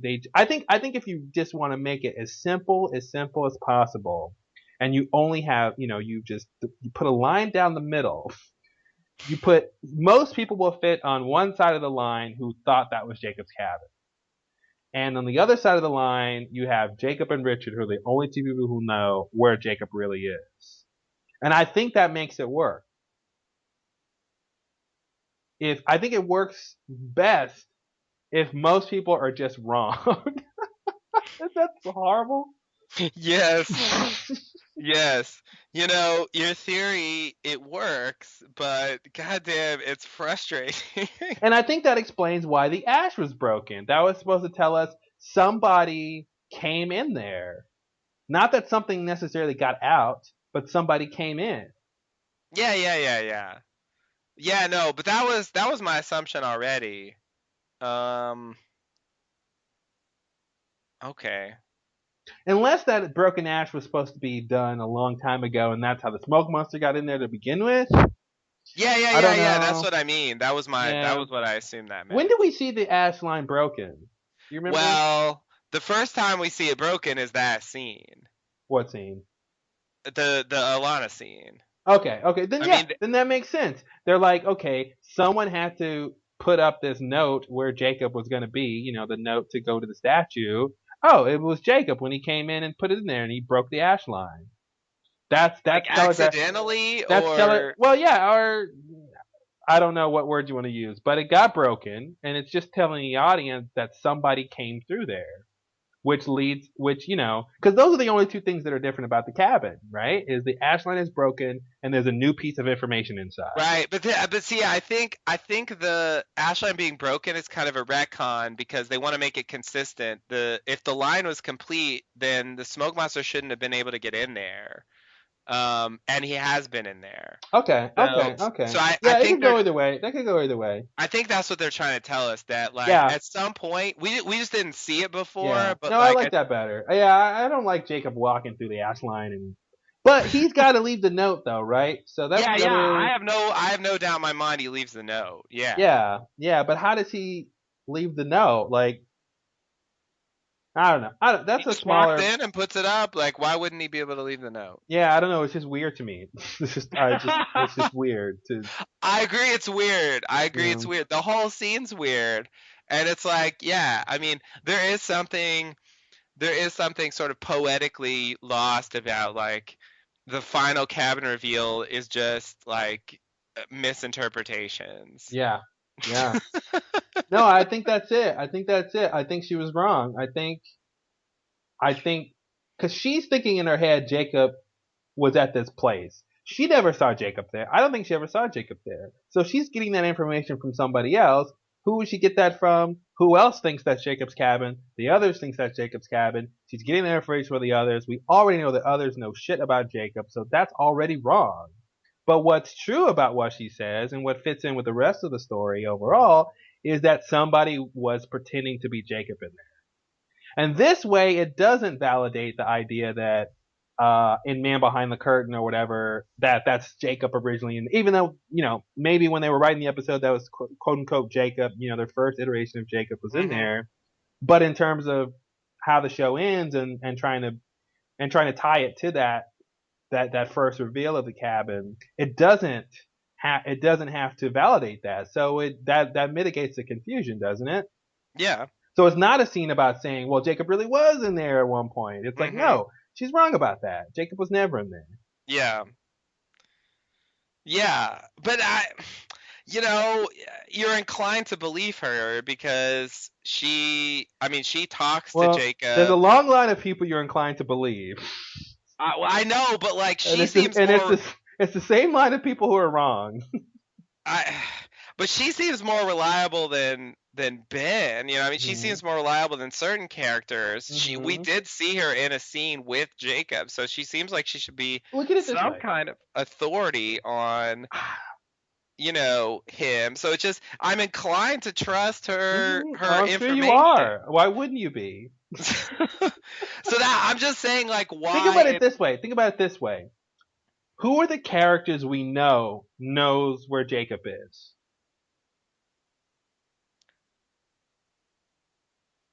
Richard, And the Man in Black, uh-huh. And Jacob. and Jacob Okay, himself. okay, himself. Okay, now those are the people we can prove know where Jacob is. We cannot prove anybody else knows where Jacob is. And I feel like that is the story. That's it right there. Like Alana didn't there's no objective evidence that she ever knew where Jacob was. Now, I think you got a good point about the phrase what lies in the shadow of the statue or whatever. That's a good thing, but that didn't lead her to the statue.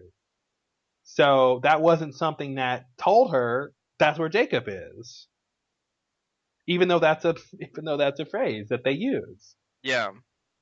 So I don't know. I think to me, I'm really starting to be really happy with this idea that they're just all fucking wrong. It's gonna help me sleep tonight. Because it really, yeah, it was really extra more confusing than the cabin has always been. But now I feel like it's a lot simpler, even with the idea that they changed. They most likely changed their idea of Jacob over time, and they, who was in the cabin or whatever the first time. I think it still works with how they ended the show that she's just wrong. That was her. That's just what the others thought, and they were wrong about it. At least during the time of Ben's reign of the others, Jacob was never in there, correct? Yeah, Most likely, right? probably not. That's generally the time of Alana's being. So like, she should be wrong about that because she's. I mean, if the others are wrong about it, then she should be wrong about it because the others are wrong. Right. And they had no reason to know it. And the other thing that led me to this was the fact that the list came from Richard, not Ben or anybody else. So they did so it was never a valid place to go to Jacob's cabin to talk to Jacob. That's not where Richard was going. Right. I'm trying to solve the cabin for you, man. I don't know why you're giving me such a hard time. um. I'm sorry that the answer is most of the characters are wrong, but I think that fits in with the global theory of the show is that they were just operating on false information. Yeah. Yeah. Yeah. I mean, I can't deny that that's a pretty consistent theory. It fits in, like you said, with this theme that we've hit on about the show. It's just, it doesn't help me sleep at night uh, because it's like the way they choose to tell us information about the cabin is by having everyone be wrong about it. Yep. But that's the whole show. Everybody's wrong about everything.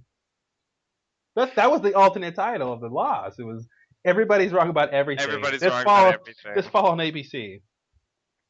Yeah. Yeah, I mean, it's just I find it frustrating sometimes to I mean, it was a problem throughout the show to not be able to rely on what people are saying, and I guess because like I said, because it's the final word on the cabin, there's no scene later that where it's like I was wrong about the cat, there's no thing about. I mean, they burn it, so obviously they're not going to talk about it anymore. So it feels like this should be the definitive cabin reveal. That's what I want it to be, based on the context. Yeah. And like I said, the authority of Alana, she By the unlike way, Jacob let her explode, so I don't know how much authority she really had. unlike most of the others, she did meet Jacob directly. We Off saw him talk island. to her. Yeah. off the island, yes. And he was like a father to her. I mean, that implies a relationship that, I mean, of course, originally they were going to make her Jacob's daughter. So, I mean, I think these things are telling me that if she's talking about Jacob, then if she doesn't know what she's talking about, nobody does. I mean, Yeah, you're that's right. Say that again. I think you're right.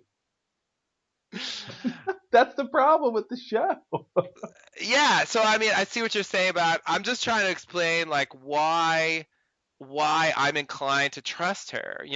hmm Why that scene pulls me in the direction of You're believing. inclined to trust her because of 100,000 years of human evolution and what, like 20,000 years of human storytelling or something. I don't know how long we've been Yes. telling stories, but like Yes. that's why you're inclined to trust her because every other Yes. time you can trust what people say. Well, but even in the context of Lost, where I know that, characters are unreliable and they draw conclusions and, they have interpretations and like I understand that like a lot of times they're wrong about stuff. Um, but I feel like typically when it's a big plot point like this and someone is just wrong about it, typically there's a reveal or something later where they say that they're wrong in some way. I mean, maybe not directly to the character, but there's something that kind of tells us that character was wrong, you hmm know? And that's sort of missing here. And uh uh you know, based on that, the finality of the statement and the authority, like all those things are different from the normal situation where some character says something and it's just their interpretation. Like typically they don't have all of these points in their favor. You know what Yeah. I mean? In Ben's case, he's a pathological liar who doesn't know anything, like who's never talked to Jacob and so on. So like, does he know about Jacob being in the cabin? Hell no. I Yeah. understand that, but that's clear. And he doesn't have the final word on the cabin, So it's just all those things aren't there typically with these situations. So that's why in this situation, although I understand the show's not like this in general, I'm pulled towards believing. I want hmm to believe. Yeah. Yeah. But I hear what you're saying, and I guess like it's the first time I've really heard an explanation for the cabin that was like relatively consistent. hmm Um it's hilarious. I give it full points for comedy. Everyone's wrong about everything. The subtitle for Lost, yeah. But I can't say I find it satisfying. No, it's not satisfying to be like everyone's wrong about everything. You can't trust anything anybody says. Yeah, no, that's definitely not sad, and that's it'll help me sleep at night because I not because it's satisfying. That doesn't help me sleep at. What helps me sleep at night is that like I said, I can separate the people who objectively know what was going on with that cabin and who subjectively know. And the Right. people who subjectively know are most likely wrong about it because of how they depicted everything. Right. Okay. I'm Okay. looking at this transcript. He isn't here, hasn't been in a long time. Someone else has been using it.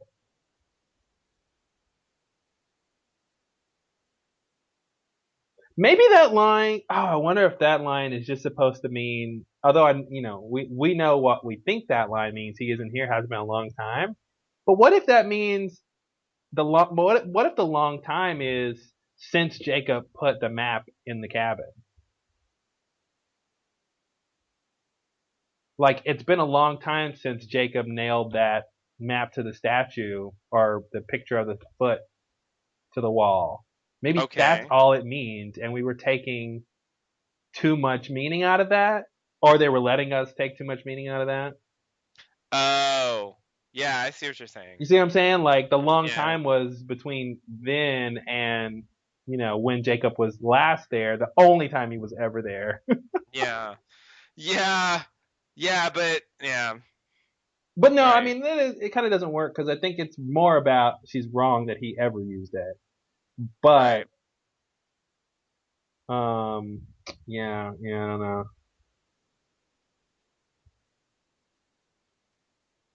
Well, cabin solved. Yeah, I You're mean, welcome, America. I think this is the closest we've ever come to making any sort of peace with the cabin, which I didn't. I literally said 20 minutes ago we would never do. Did Yeah, somehow we managed to do it.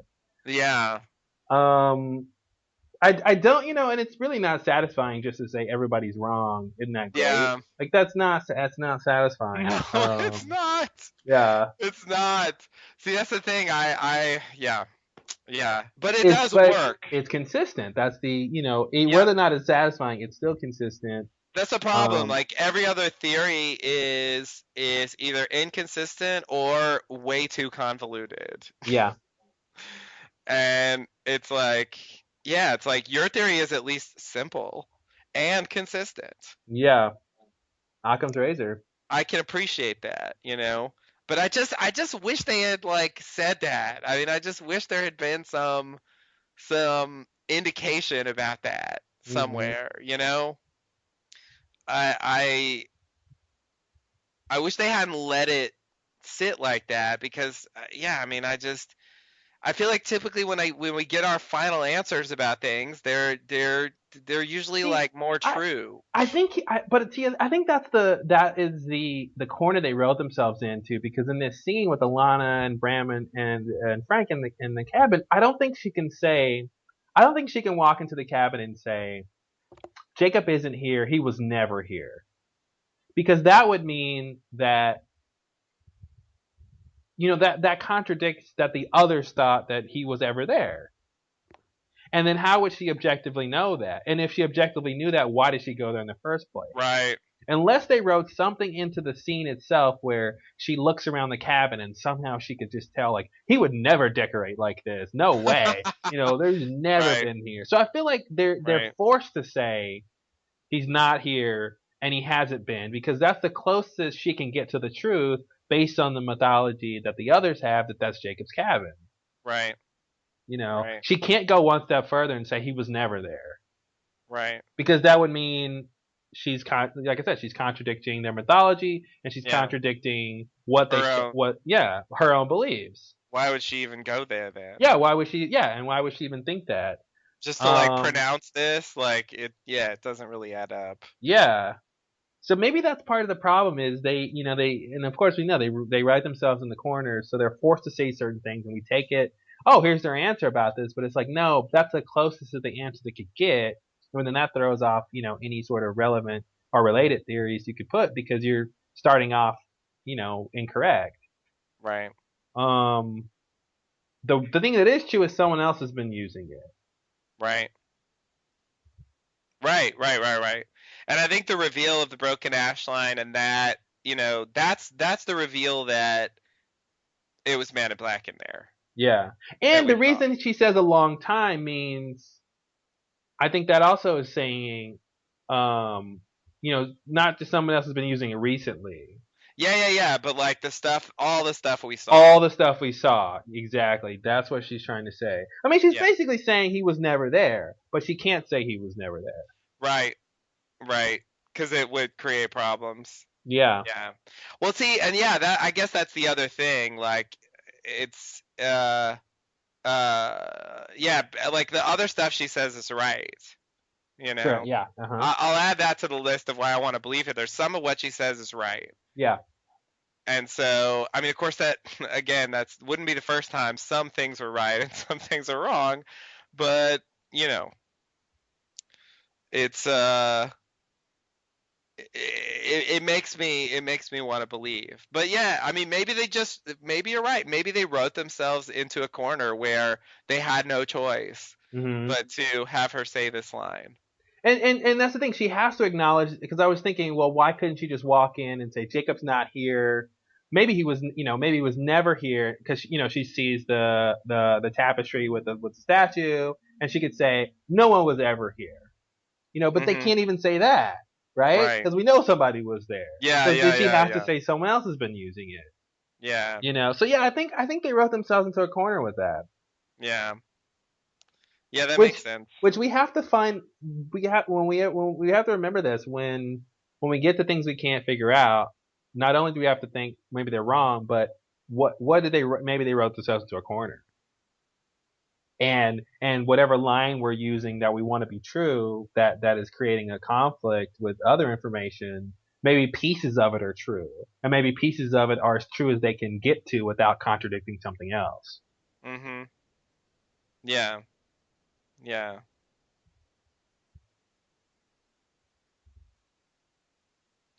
Yeah, I guess I just wish they had done it a different way.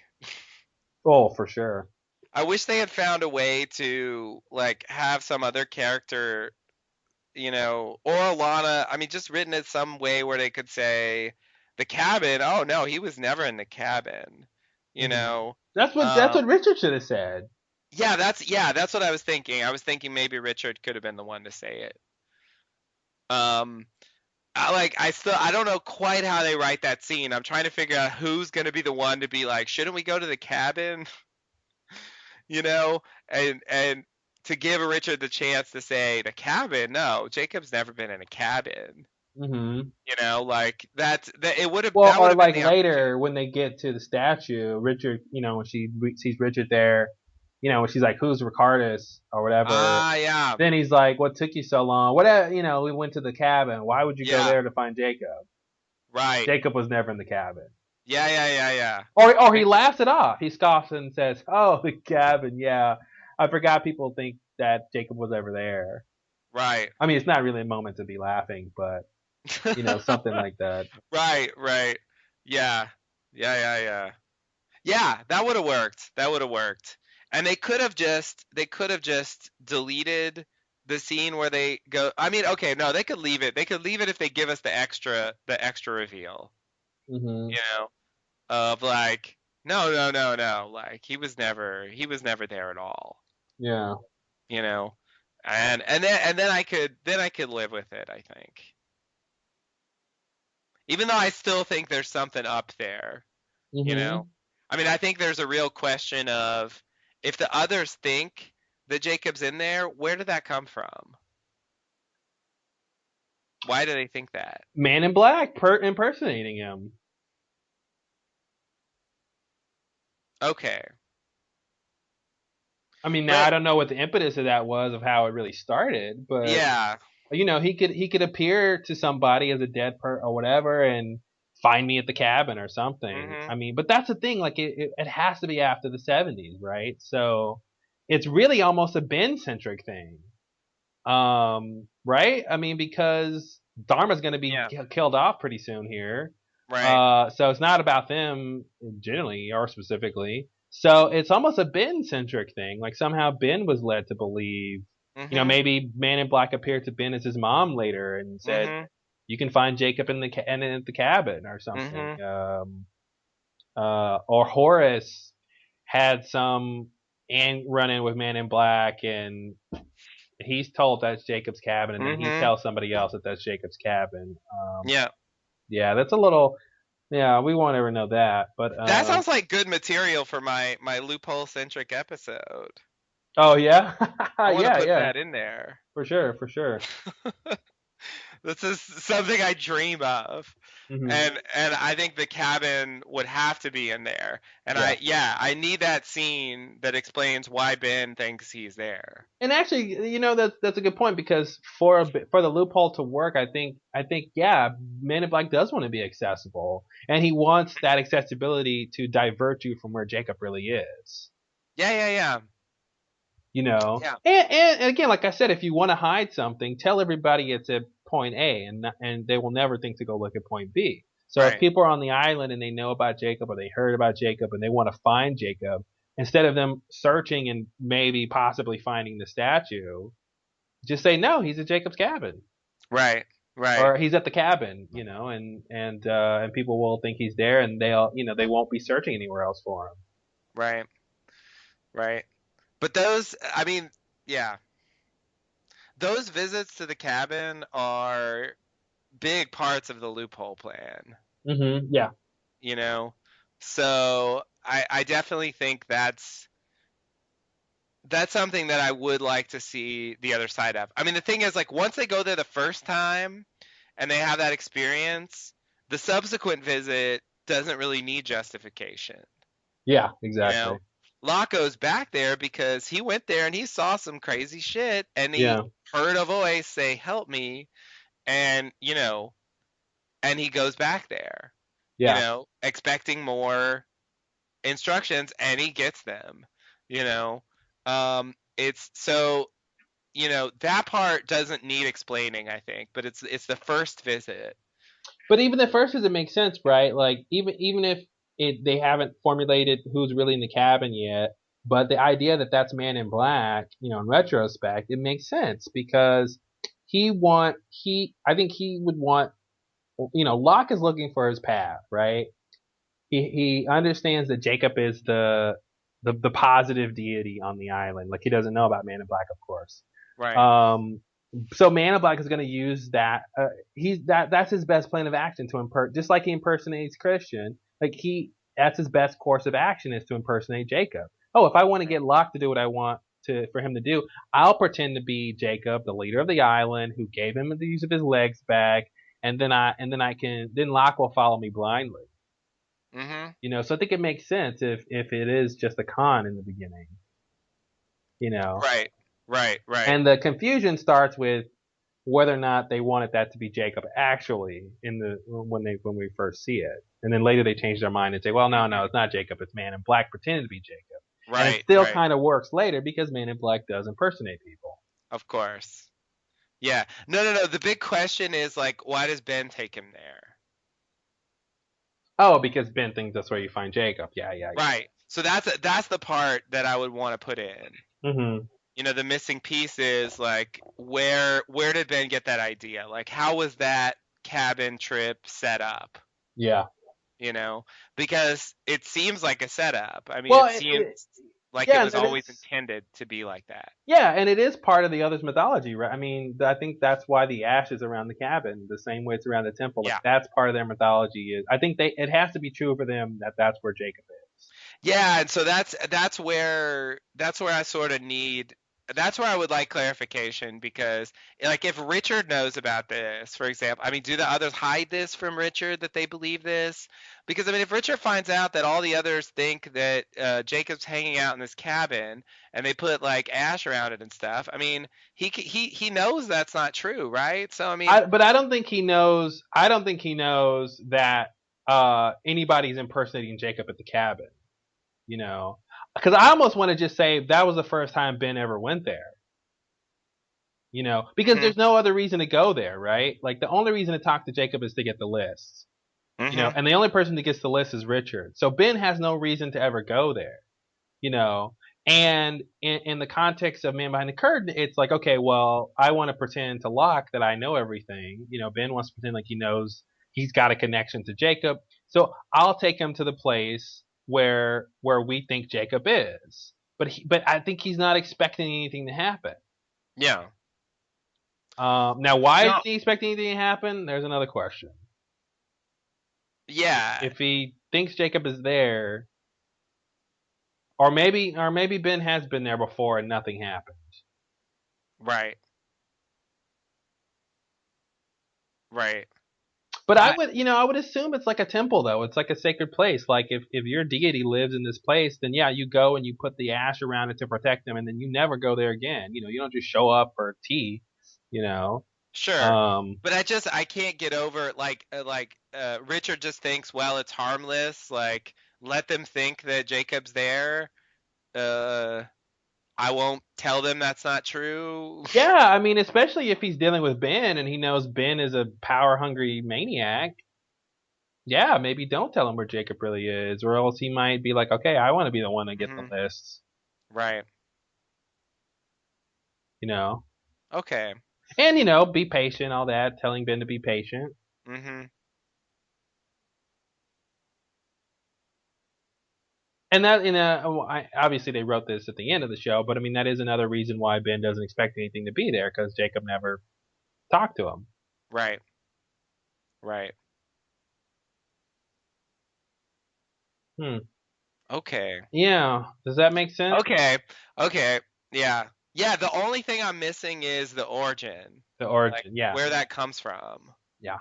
Because I wouldn't think they would just randomly find a cabin and then like assume Jacob's in there. Like, there's got to be some reason Yeah, for I that. think the Man in Black tricked them, but how he tricked them and when he tricked them into thinking that, I Yeah. think is up for grabs. But I think it's at least in the Ben era, obviously because the cabin is. Well, it has to Uh, be. Yeah. so I think it's a Ben centric thing, and maybe that was his first loophole. Maybe he was gonna try to get Ben, although he should have known about the '50s Locke shit by then because he did it, Yep. and Locke was I don't know how that's supposed to work. But Yeah. maybe he was going. I mean, Ben is part of his loophole too, so maybe that's still Yeah. part Yeah. of it. Yeah. Ben's a big part of the Yeah, loophole. so maybe that's still part of it. Is okay. Ben's leader of the island, or the leader of the others.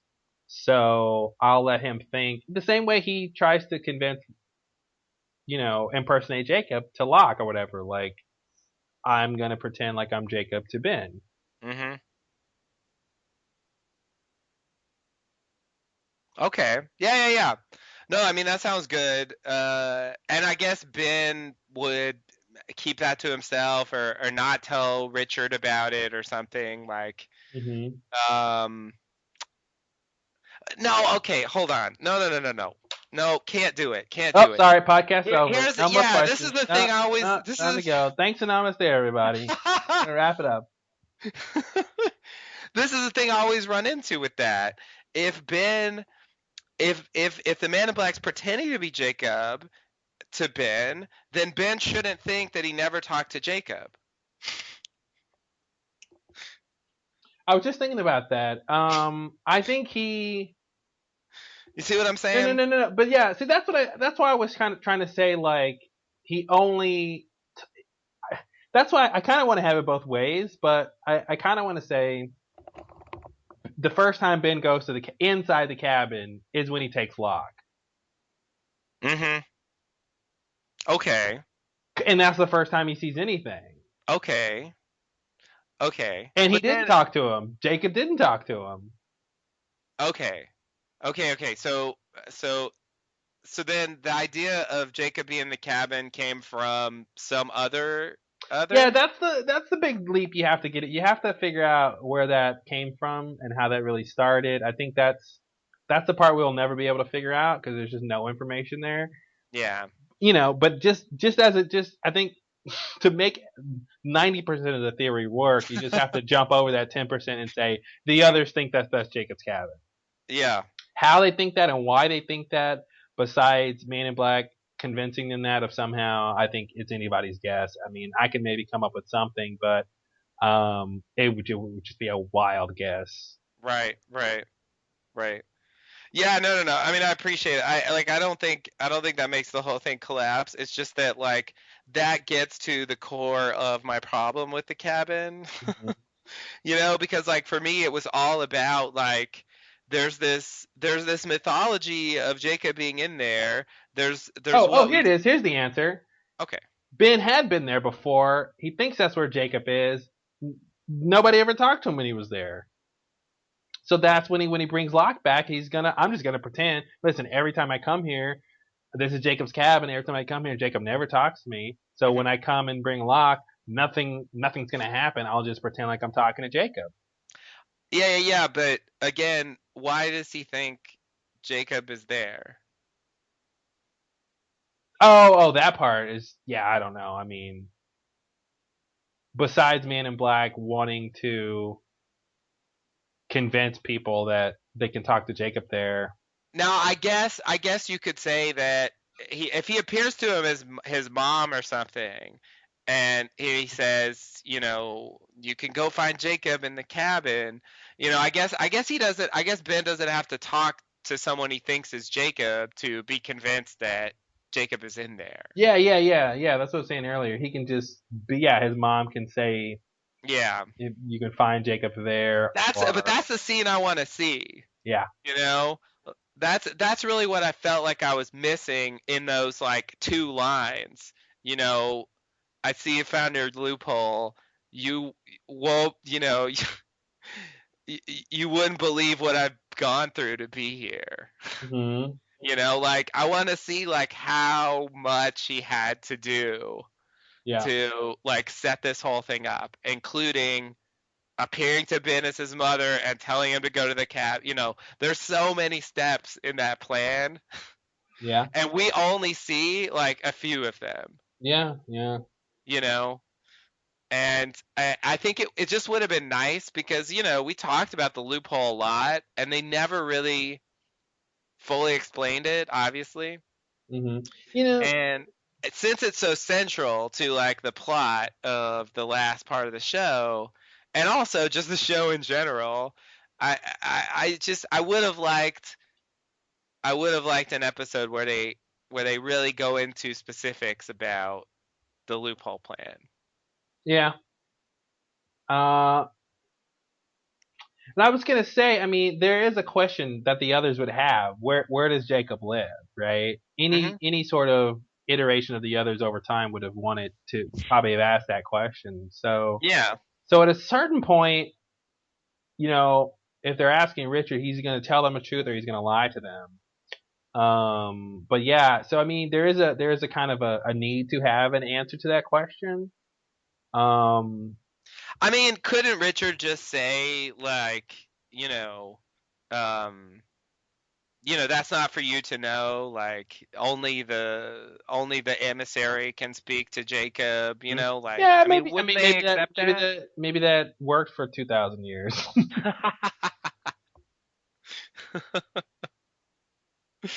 Yeah, yeah. No, I mean, I see what you're saying, and I So because Jacob does go off of the island and talk to people and stuff, there, you know, there's that muddles things up too. right, right, right. What were you saying? Yeah. No, like I. It's not like I don't want to accept your theory. It's just, you know, I just can't really get over certain points in the story, Yeah. and that's why I'm so stuck on it. It's like even when you solve it, there's still lingering problems. Hmm. Yeah. You know what I mean? And and yeah, like everybody's wrong about everything is probably like the best theory of the cabin that I've heard. Yeah. But that shows like, but it's like so. I mean, it's a good theory in the sense that it explains the cabin very nicely, simply, and completely.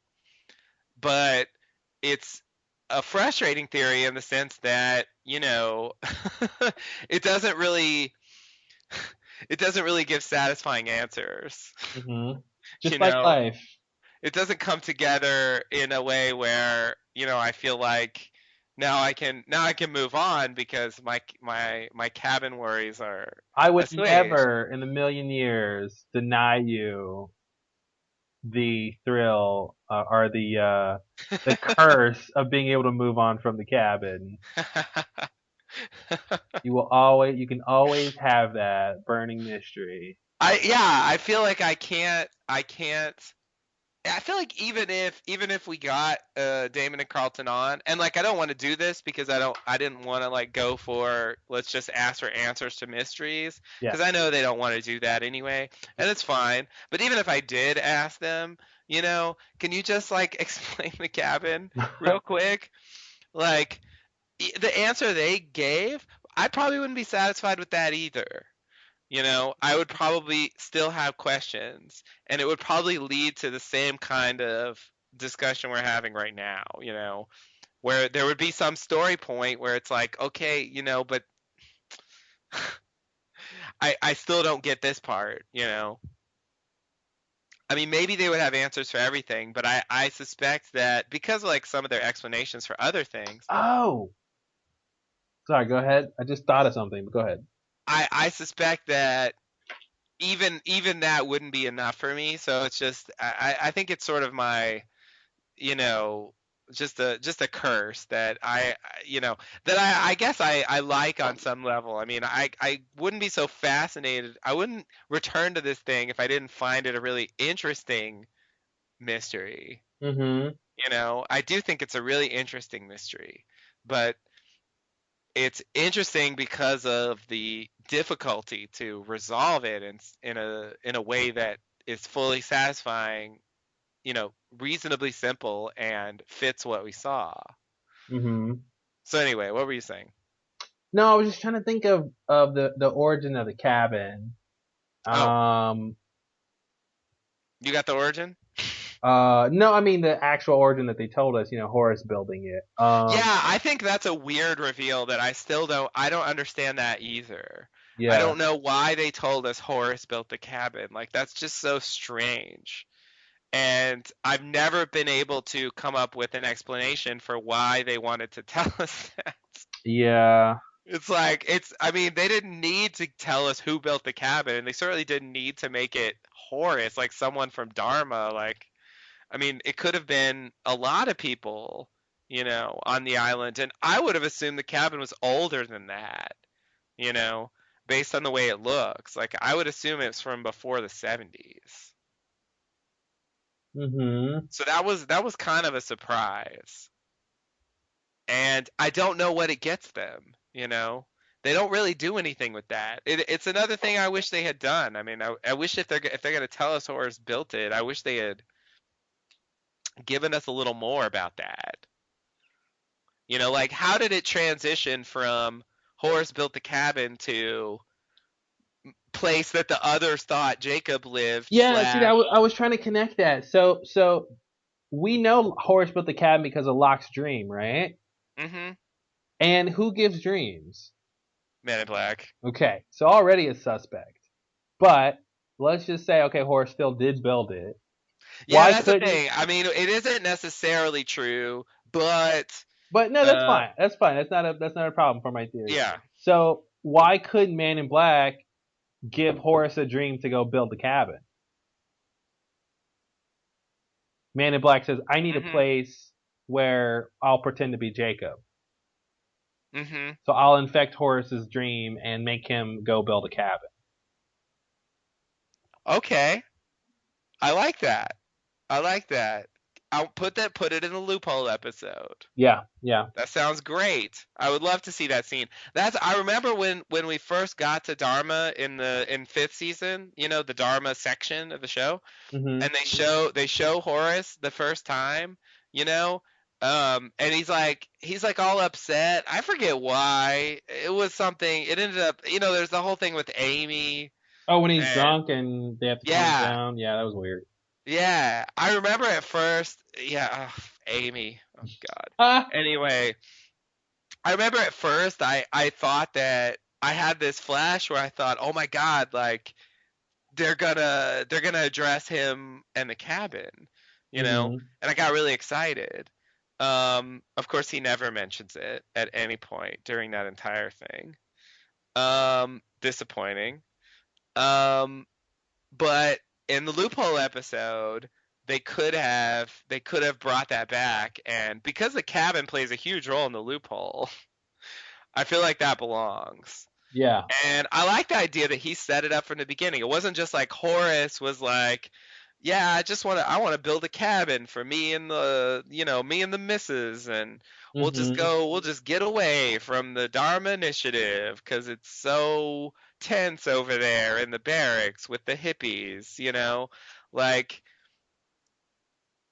instead of that, and then suddenly somehow it transitions into at some point, the others. And I would be inclined to say this would make me want to say I've never thought about this. God damn this podcast. This makes me want to say that since Horace built the cabin and we know that Horace died in the purge, this Mhm. makes me want to say that the idea of the cabin being where Jacob lives has to come after the purge. Yeah, yeah, that's what I was saying during the Ben time. That's why it has to be a Ben centric thing. Like when Ben is in charge of the others. Yeah, and it's possible that Ben knew about the cabin from Horace. Yeah. Um, there's still the connecting thing there to make it Jacob's cabin.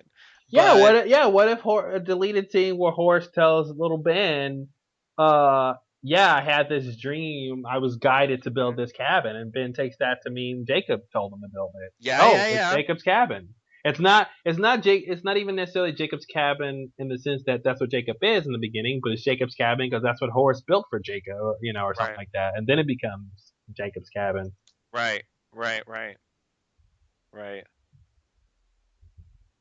I Yeah. was, yeah, that kind of makes sense. I like that idea, but I never really thought about the fact that the Horus connection means that the cabin's like supernatural history should be after he dies, hmm you know? Because like while he's alive, I mean, I don't know, I just don't imagine them messing around a lot in there because he might just show up, you know. They don't necessarily want to talk to Horus at some random time. Yeah, and that would have been the point at which the others put the ash around the cabin. Mhm. Yeah, that's what I was thinking. Okay. That's interesting. It's so weird because it's like a new version of the show is playing in my head right now. A version that we'll never see. hmm But yeah, but I mean I sort of like this. I think it's starting to work. I think it's starting to work. Yeah, I don't know, man. We might Still end don't up. like the Alana thing, but I like this origin story. Yeah, we might luck out, and by the end of this commentary rewatch series, like put the whole show to bed and be done with it. That would be awesome. We might just kind of make everything kind of work and go, well, you know what? That's pretty good for us. We're out. Yeah. Peace, guys. Thanks for listening for 1,000 hours. Oh my God. Yeah, I mean theoretically that's the goal, you know. Yeah, We would like to accomplish something like that. I mean, obviously, there's some questions that we won't answer because they don't matter very much. yeah. But yeah, for the big stuff, it'd be good. It would be good to. I mean, we somehow we've come up with new cabin answers here. Like I said, 20 minutes, 30 minutes ago, I was like, we'll never figure out the cabin. And Mhm. it's like, oh, wait, maybe it's this. Yeah, I really didn't think we could ever make sense of that. But it's all about, that's how the brain works is the context. And one person says something, another person picks that up and goes, well, how does that fit? And then you come up with some new idea. And it's like, Yeah. yeah, yeah. Because you know what? The big crux to me was when you were like, yeah, and then the Alana scene proves that the contradiction was wrong. Like I'm like, why would they validate a wrong idea of who was in the cab? Like that just I Mhm. have to solve this. It just does not make sense that at the end they would say, yeah, you know that idea we don't want you to believe. Yeah, you should believe that. Mhm. And I was like, that just, I don't want to buy that. I don't want to buy Yeah. that. So I had to, my brain was like, had to make sense of this. And of course, the first thing is she's wrong. And it's like, well, how could Yeah. she be wrong? No, she's wrong if she's just like the others who just think that's his cabin. The others are wrong about every other thing. Right. So why wouldn't they be wrong about that? It's clear Jacob wasn't in there for any important times we've seen in the show. Maybe Right. he was just never there. Yeah. Yeah. Yeah, no, it's nice. It feels good to get a new theory that kind of works and it's like you said, simple and consistent. Yeah. Yeah. I'm not done with the cabin yet, I have to say, No, but no. Well, I'm excited to get back to the scene, to get back to it and really look at it on a micro level and see if this all makes sense and who's doing yeah. what and when and why and No, but I love the new ideas. I mean, especially the origin thing, like, because I really never figured it out because I just thought it didn't make sense. yeah, You know? I guess I originally was thinking Jacob was in there, and the reason why the others thought Jacob was in there is because he was in there. because he was in there. Yeah. But You that's know? again, that's what led me to kind of rethink that is like, but no one, but the only person who ever talked to Jacob that the show has said talked to Jacob, on island was Richard, and he never thought, Yeah. if Richard had thought that was Jacob's cabin, the whole idea would fall apart. But Richard knows that's not where you go to find Jacob, so that Yeah. separates the objective truth from the subjective truth. And then if you put all the people who think it's Jacob's cabin but have never talked to Jacob at that cabin in a group, that's everybody, you know. Right. Um, Except for Alana, who did talk to Jacob, but was still yeah, wrong. but I mean, not at the cabin, right? Like no one talked to Right, Jacob at the cabin. right, right, Like, right, that's just not a thing. right, right. Yeah, see, I was assuming that at some point Richard did talk to Jacob at the cabin, Hmm. and that it's just that he moved out at some Yeah, point. yeah, which is clunky writing, right? Well, he Yeah, was there, and then he moved. He's like, yeah, I want a seaside view, like I yeah, want to go, I need more beach weather. Like that's just kind of a weird thing yeah. to do. It's really, yeah, it was like, well, first he was at the beach because he was there in the 1800s, clearly Hmm. predates the cabin. Then at a certain point, presumably after the purge, or pretty recently, he decided to like spend some time in that cabin. He Yeah. spent some number of years there and then just moved back to the statue. Hmm. Um, yeah, that's very strange. But that's what I was envisioning, Yeah. you know. Um, and that was, yeah, that was a part of the problem. Um, yeah, I still, yeah, a lot of things still bugs me, but I really like uh, I really like the origin thing because I wasn't really thinking about Horus and Dharma and what that means about the timeline. Yeah, yeah. Well, I was trying to think of like, okay, Horace built the cabin. How do we know Horace built the cabin? Because I thought it was a flashback or something, but it Hmm. was Locke's dream. It's Locke's dream. So Yeah, it's it's pretty already, clear that yeah, it's Man in Black yeah, thinking it's that. already up for interpretation about that. It's Locke's Yeah. dream, and then it's like, well, if Locke had a dream about somebody building a cabin, why couldn't Horace ever dream about building a cabin? Hmm. You know? That's true. That's absolutely true.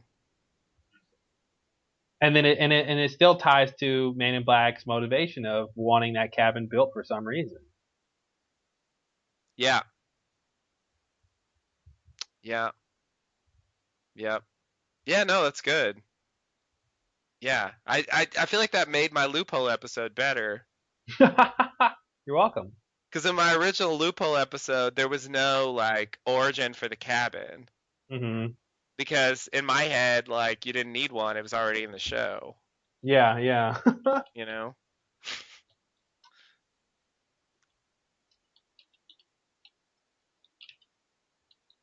Wow. Yeah, man. It's nice we're still getting new stuff. Yeah, it's crazy, unbelievable. After I do of all episodes. I thank you. I do. Yeah, I love how we solved the cabin and I do. Yeah, that doesn't really make sense, but Yeah. why not?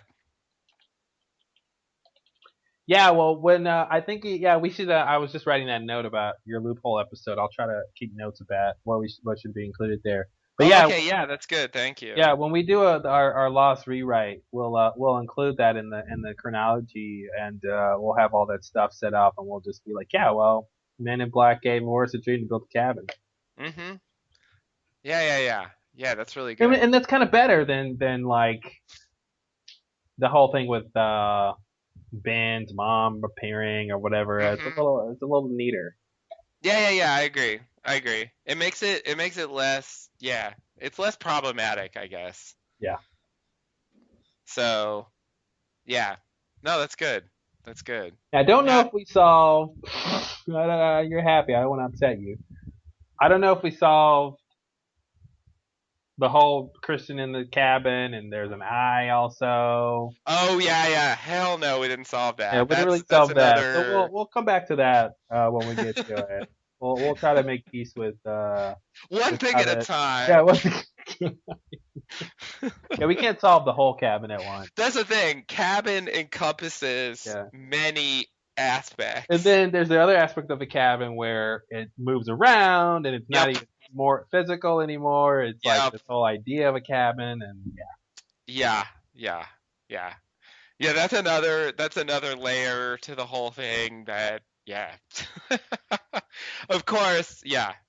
Yeah, but these are sort of fundamental cabin issues and then you have these extra things um and they kind of branch off. I mean, the whole thing is so complicated. I think that's part of why it's been an enduring mystery.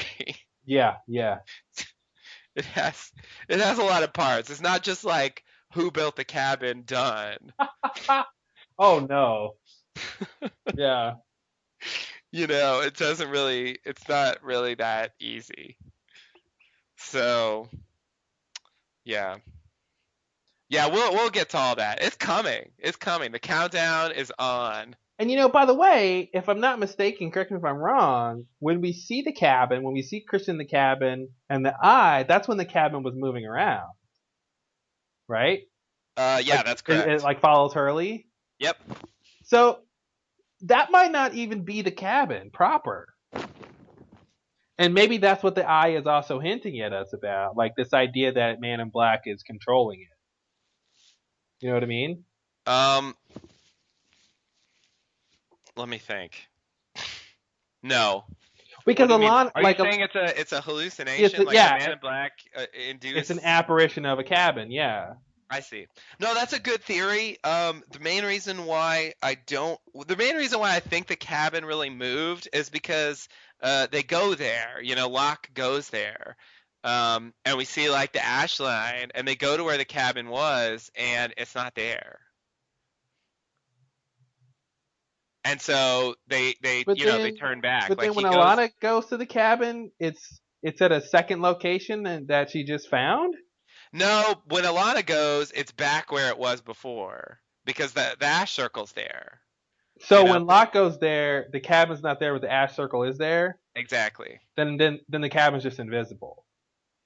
I guess. I guess. I don't know. I mean, it gave me the impression that the cabin really did move. But how could it move? I don't know. See, Man in Black can make you see things that aren't there. So I'd rather believe that the Make you not cabin. see things that are there. No, he makes you see things that aren't there, which is the absence of the cabin, which is not there. Is that more convoluted for you?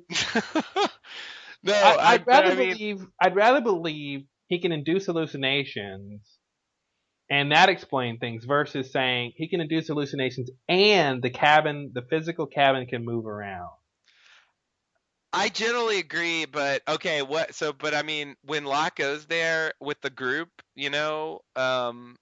and circles there, but the cabin's gone. Are you saying that at that moment they're all being induced with the hallucination that the cabin's not there, although it is? Yes, I think I'm saying that. Okay, I'm just making sure that's what you're saying. It's like, okay, I want to do my simplification thing. Like, okay, what's the simplest answer? What's the least number of, okay, with all the different events of the cabin, right? And each event is weird, right? With all the different weirdnesses, what's the explanation that has the least number of weirdnesses? And I think that's our new term. And I think the answer is if the cabin doesn't move several times. I think the answer is if the cabin's always there, and the one time we go and we see it, and it's not there, so we don't see it, is Man in Black doing something. Now I Hmm. forget how that scene plays out, so I can't really right now justify why he would do it and what he could get out of it and all that stuff. But to me, I think that's simpler than to say Man in Black can induce hallucinations and he can move the cabin several times. Not only move it when Locke was there, but also move it when it's following Hurley or it shows up several times to Hurley or whatever. Hmm. Um, I at least want when Hurley sees it and he sees Christian in there and he sees the eye. I at least want that to be Man in Black hallucination of a cabin Hmm. because it did move, like it did change locations. Right, right. See, I guess I'm more I'm okay with the idea that I mean the Man in Black has a number of powers that sometimes are a bit too crazy. I go back Oh, to telekinesis. Yeah, I go back to telekinesis, the Oh, snapping of the finger okay. I forgot he and had I mean telekinesis. Sorry, never mind. Never mind telekinesis. I mean, you don't have to agree, but No, it's I just, just forgot. No, that's simple. That actually is more simple, I think, than a mass hallucination. Just to say, well, we know one of his powers is telekinesis, because like, yeah, how can he yeah. get the island? But I still want that eye to represent Man in Black. So I Oh, want it to be like, okay, this is, I think it does, though. yeah, okay, yeah. I guess he doesn't have to. Didn't have to be a hallucination for it to be Yeah, I mean, I think some he's of it. still in the cabin, Okay. but he's Uh, he's making it transport, yeah. you know. Wow. No, I forgot telekinesis. That's better. I'm fine with that. Yeah. I mean, it is a jump from a shackle to a cabin, but, Yeah. I mean, That's a small jump though, like for this show. yeah, yeah, exactly. Exactly. I mean, it is strange. It does feel like his telekinesis is under exploited Yeah. because it's quite a power if he can make cabins like move around. Mhm. you know, it's like why is he? Yeah, well, why is he doing a lot of things if he can do that? Um, but yeah, that's that. I guess that's my assumption about it. Okay. We'll come back to that. Maybe I'll make Yeah. my mass hallucination cabin as a hallucination I work. mean, mass hallucination is not implausible because I think it's clear that he can induce hallucinations. Yeah. So I don't see why he couldn't induce hallucinations on more than one person. Yeah. And I don't think that's an impossible theory at all. I just think the other one could work based on what we've seen, and it's kind of based on what we see. I think you could almost just go either way with it. Yeah. Yeah. It's kind of like Kelvin's death, Yeah. where it's like if you want to think he uh not Kelvin, sorry, we saw what happened with Kelvin. Brzezinski. Yeah. I knew Brzezinski. what you meant. Yeah, yeah, yeah. If you want to think he killed himself, then it's okay. If you want to think Kelvin killed him, it's okay. Like it doesn't really contradict what we Yeah. see. It kind of doesn't matter either way. Yeah, exactly. And so Yeah. I think with this one it's kind of like that Okay. because I think either theory is plausible enough. Well, let's stop while we're on a roll here, and we solve the big part of the puzzle. That's a good idea. Yeah, leave him on a high. What was that Seinfeld thing? Leave 'em wanting more. Leave him wanting more. Oh, quit while you're at the top or something. Quit yard at the yeah. God damn So, it, George said something specific. All right. Well, anyway, I don't remember. leave them while they still Seinfeld. love you. I don't know. Yeah, leave him Leave them while you're laughing. high. Leave him whatever. I don't know. Seinfeld. Leave them to beave them. No, that probably wasn't Leave it. him to leave him. Yes, that's it. Ah, yes. The popular phrase, leave him to beave them. Leave him to leave him. It's like, who the hell is Beavam? I'm scared. It's a scary name. Yeah. Beavam's gonna get you. I don't want to meet Beavam. You've already met Beavam. Mommy, I think Beavam's under my bed. Yeah, he is. Now eat your carrots. That mommy doesn't care. You're mean, Mommy. Yeah, yeah, yeah. Go to bed. No nightlight either. What an awful parent. She's the worst. She's working two Damn. jobs though. She didn't have time for this kitty bullshit. Fair enough, fair enough. It's Give hard to mommy a big backstory. Daddy left and mommy has to do all the work, so you go deal with Beavam, alright? say. That's not Mommy's problem. Yeah. You tell Beavam to chip in for rent if he's under your bed.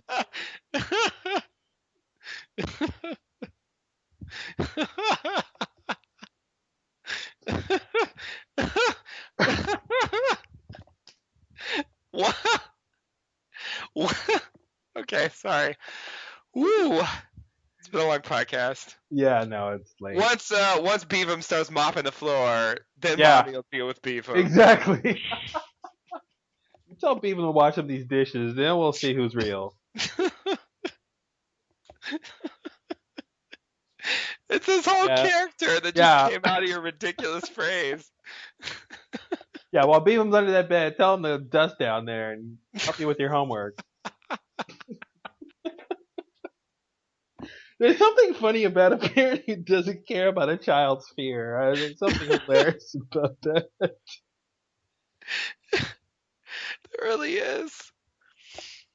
Oh my god, that's so Yeah. ridiculous. All right. Well, let's leave with the Woo. Beaver. Okay. All right. All right. Okay. Thanks Woo. for listening, everybody. Until next time. Thanks and namaste. Namaste and good luck.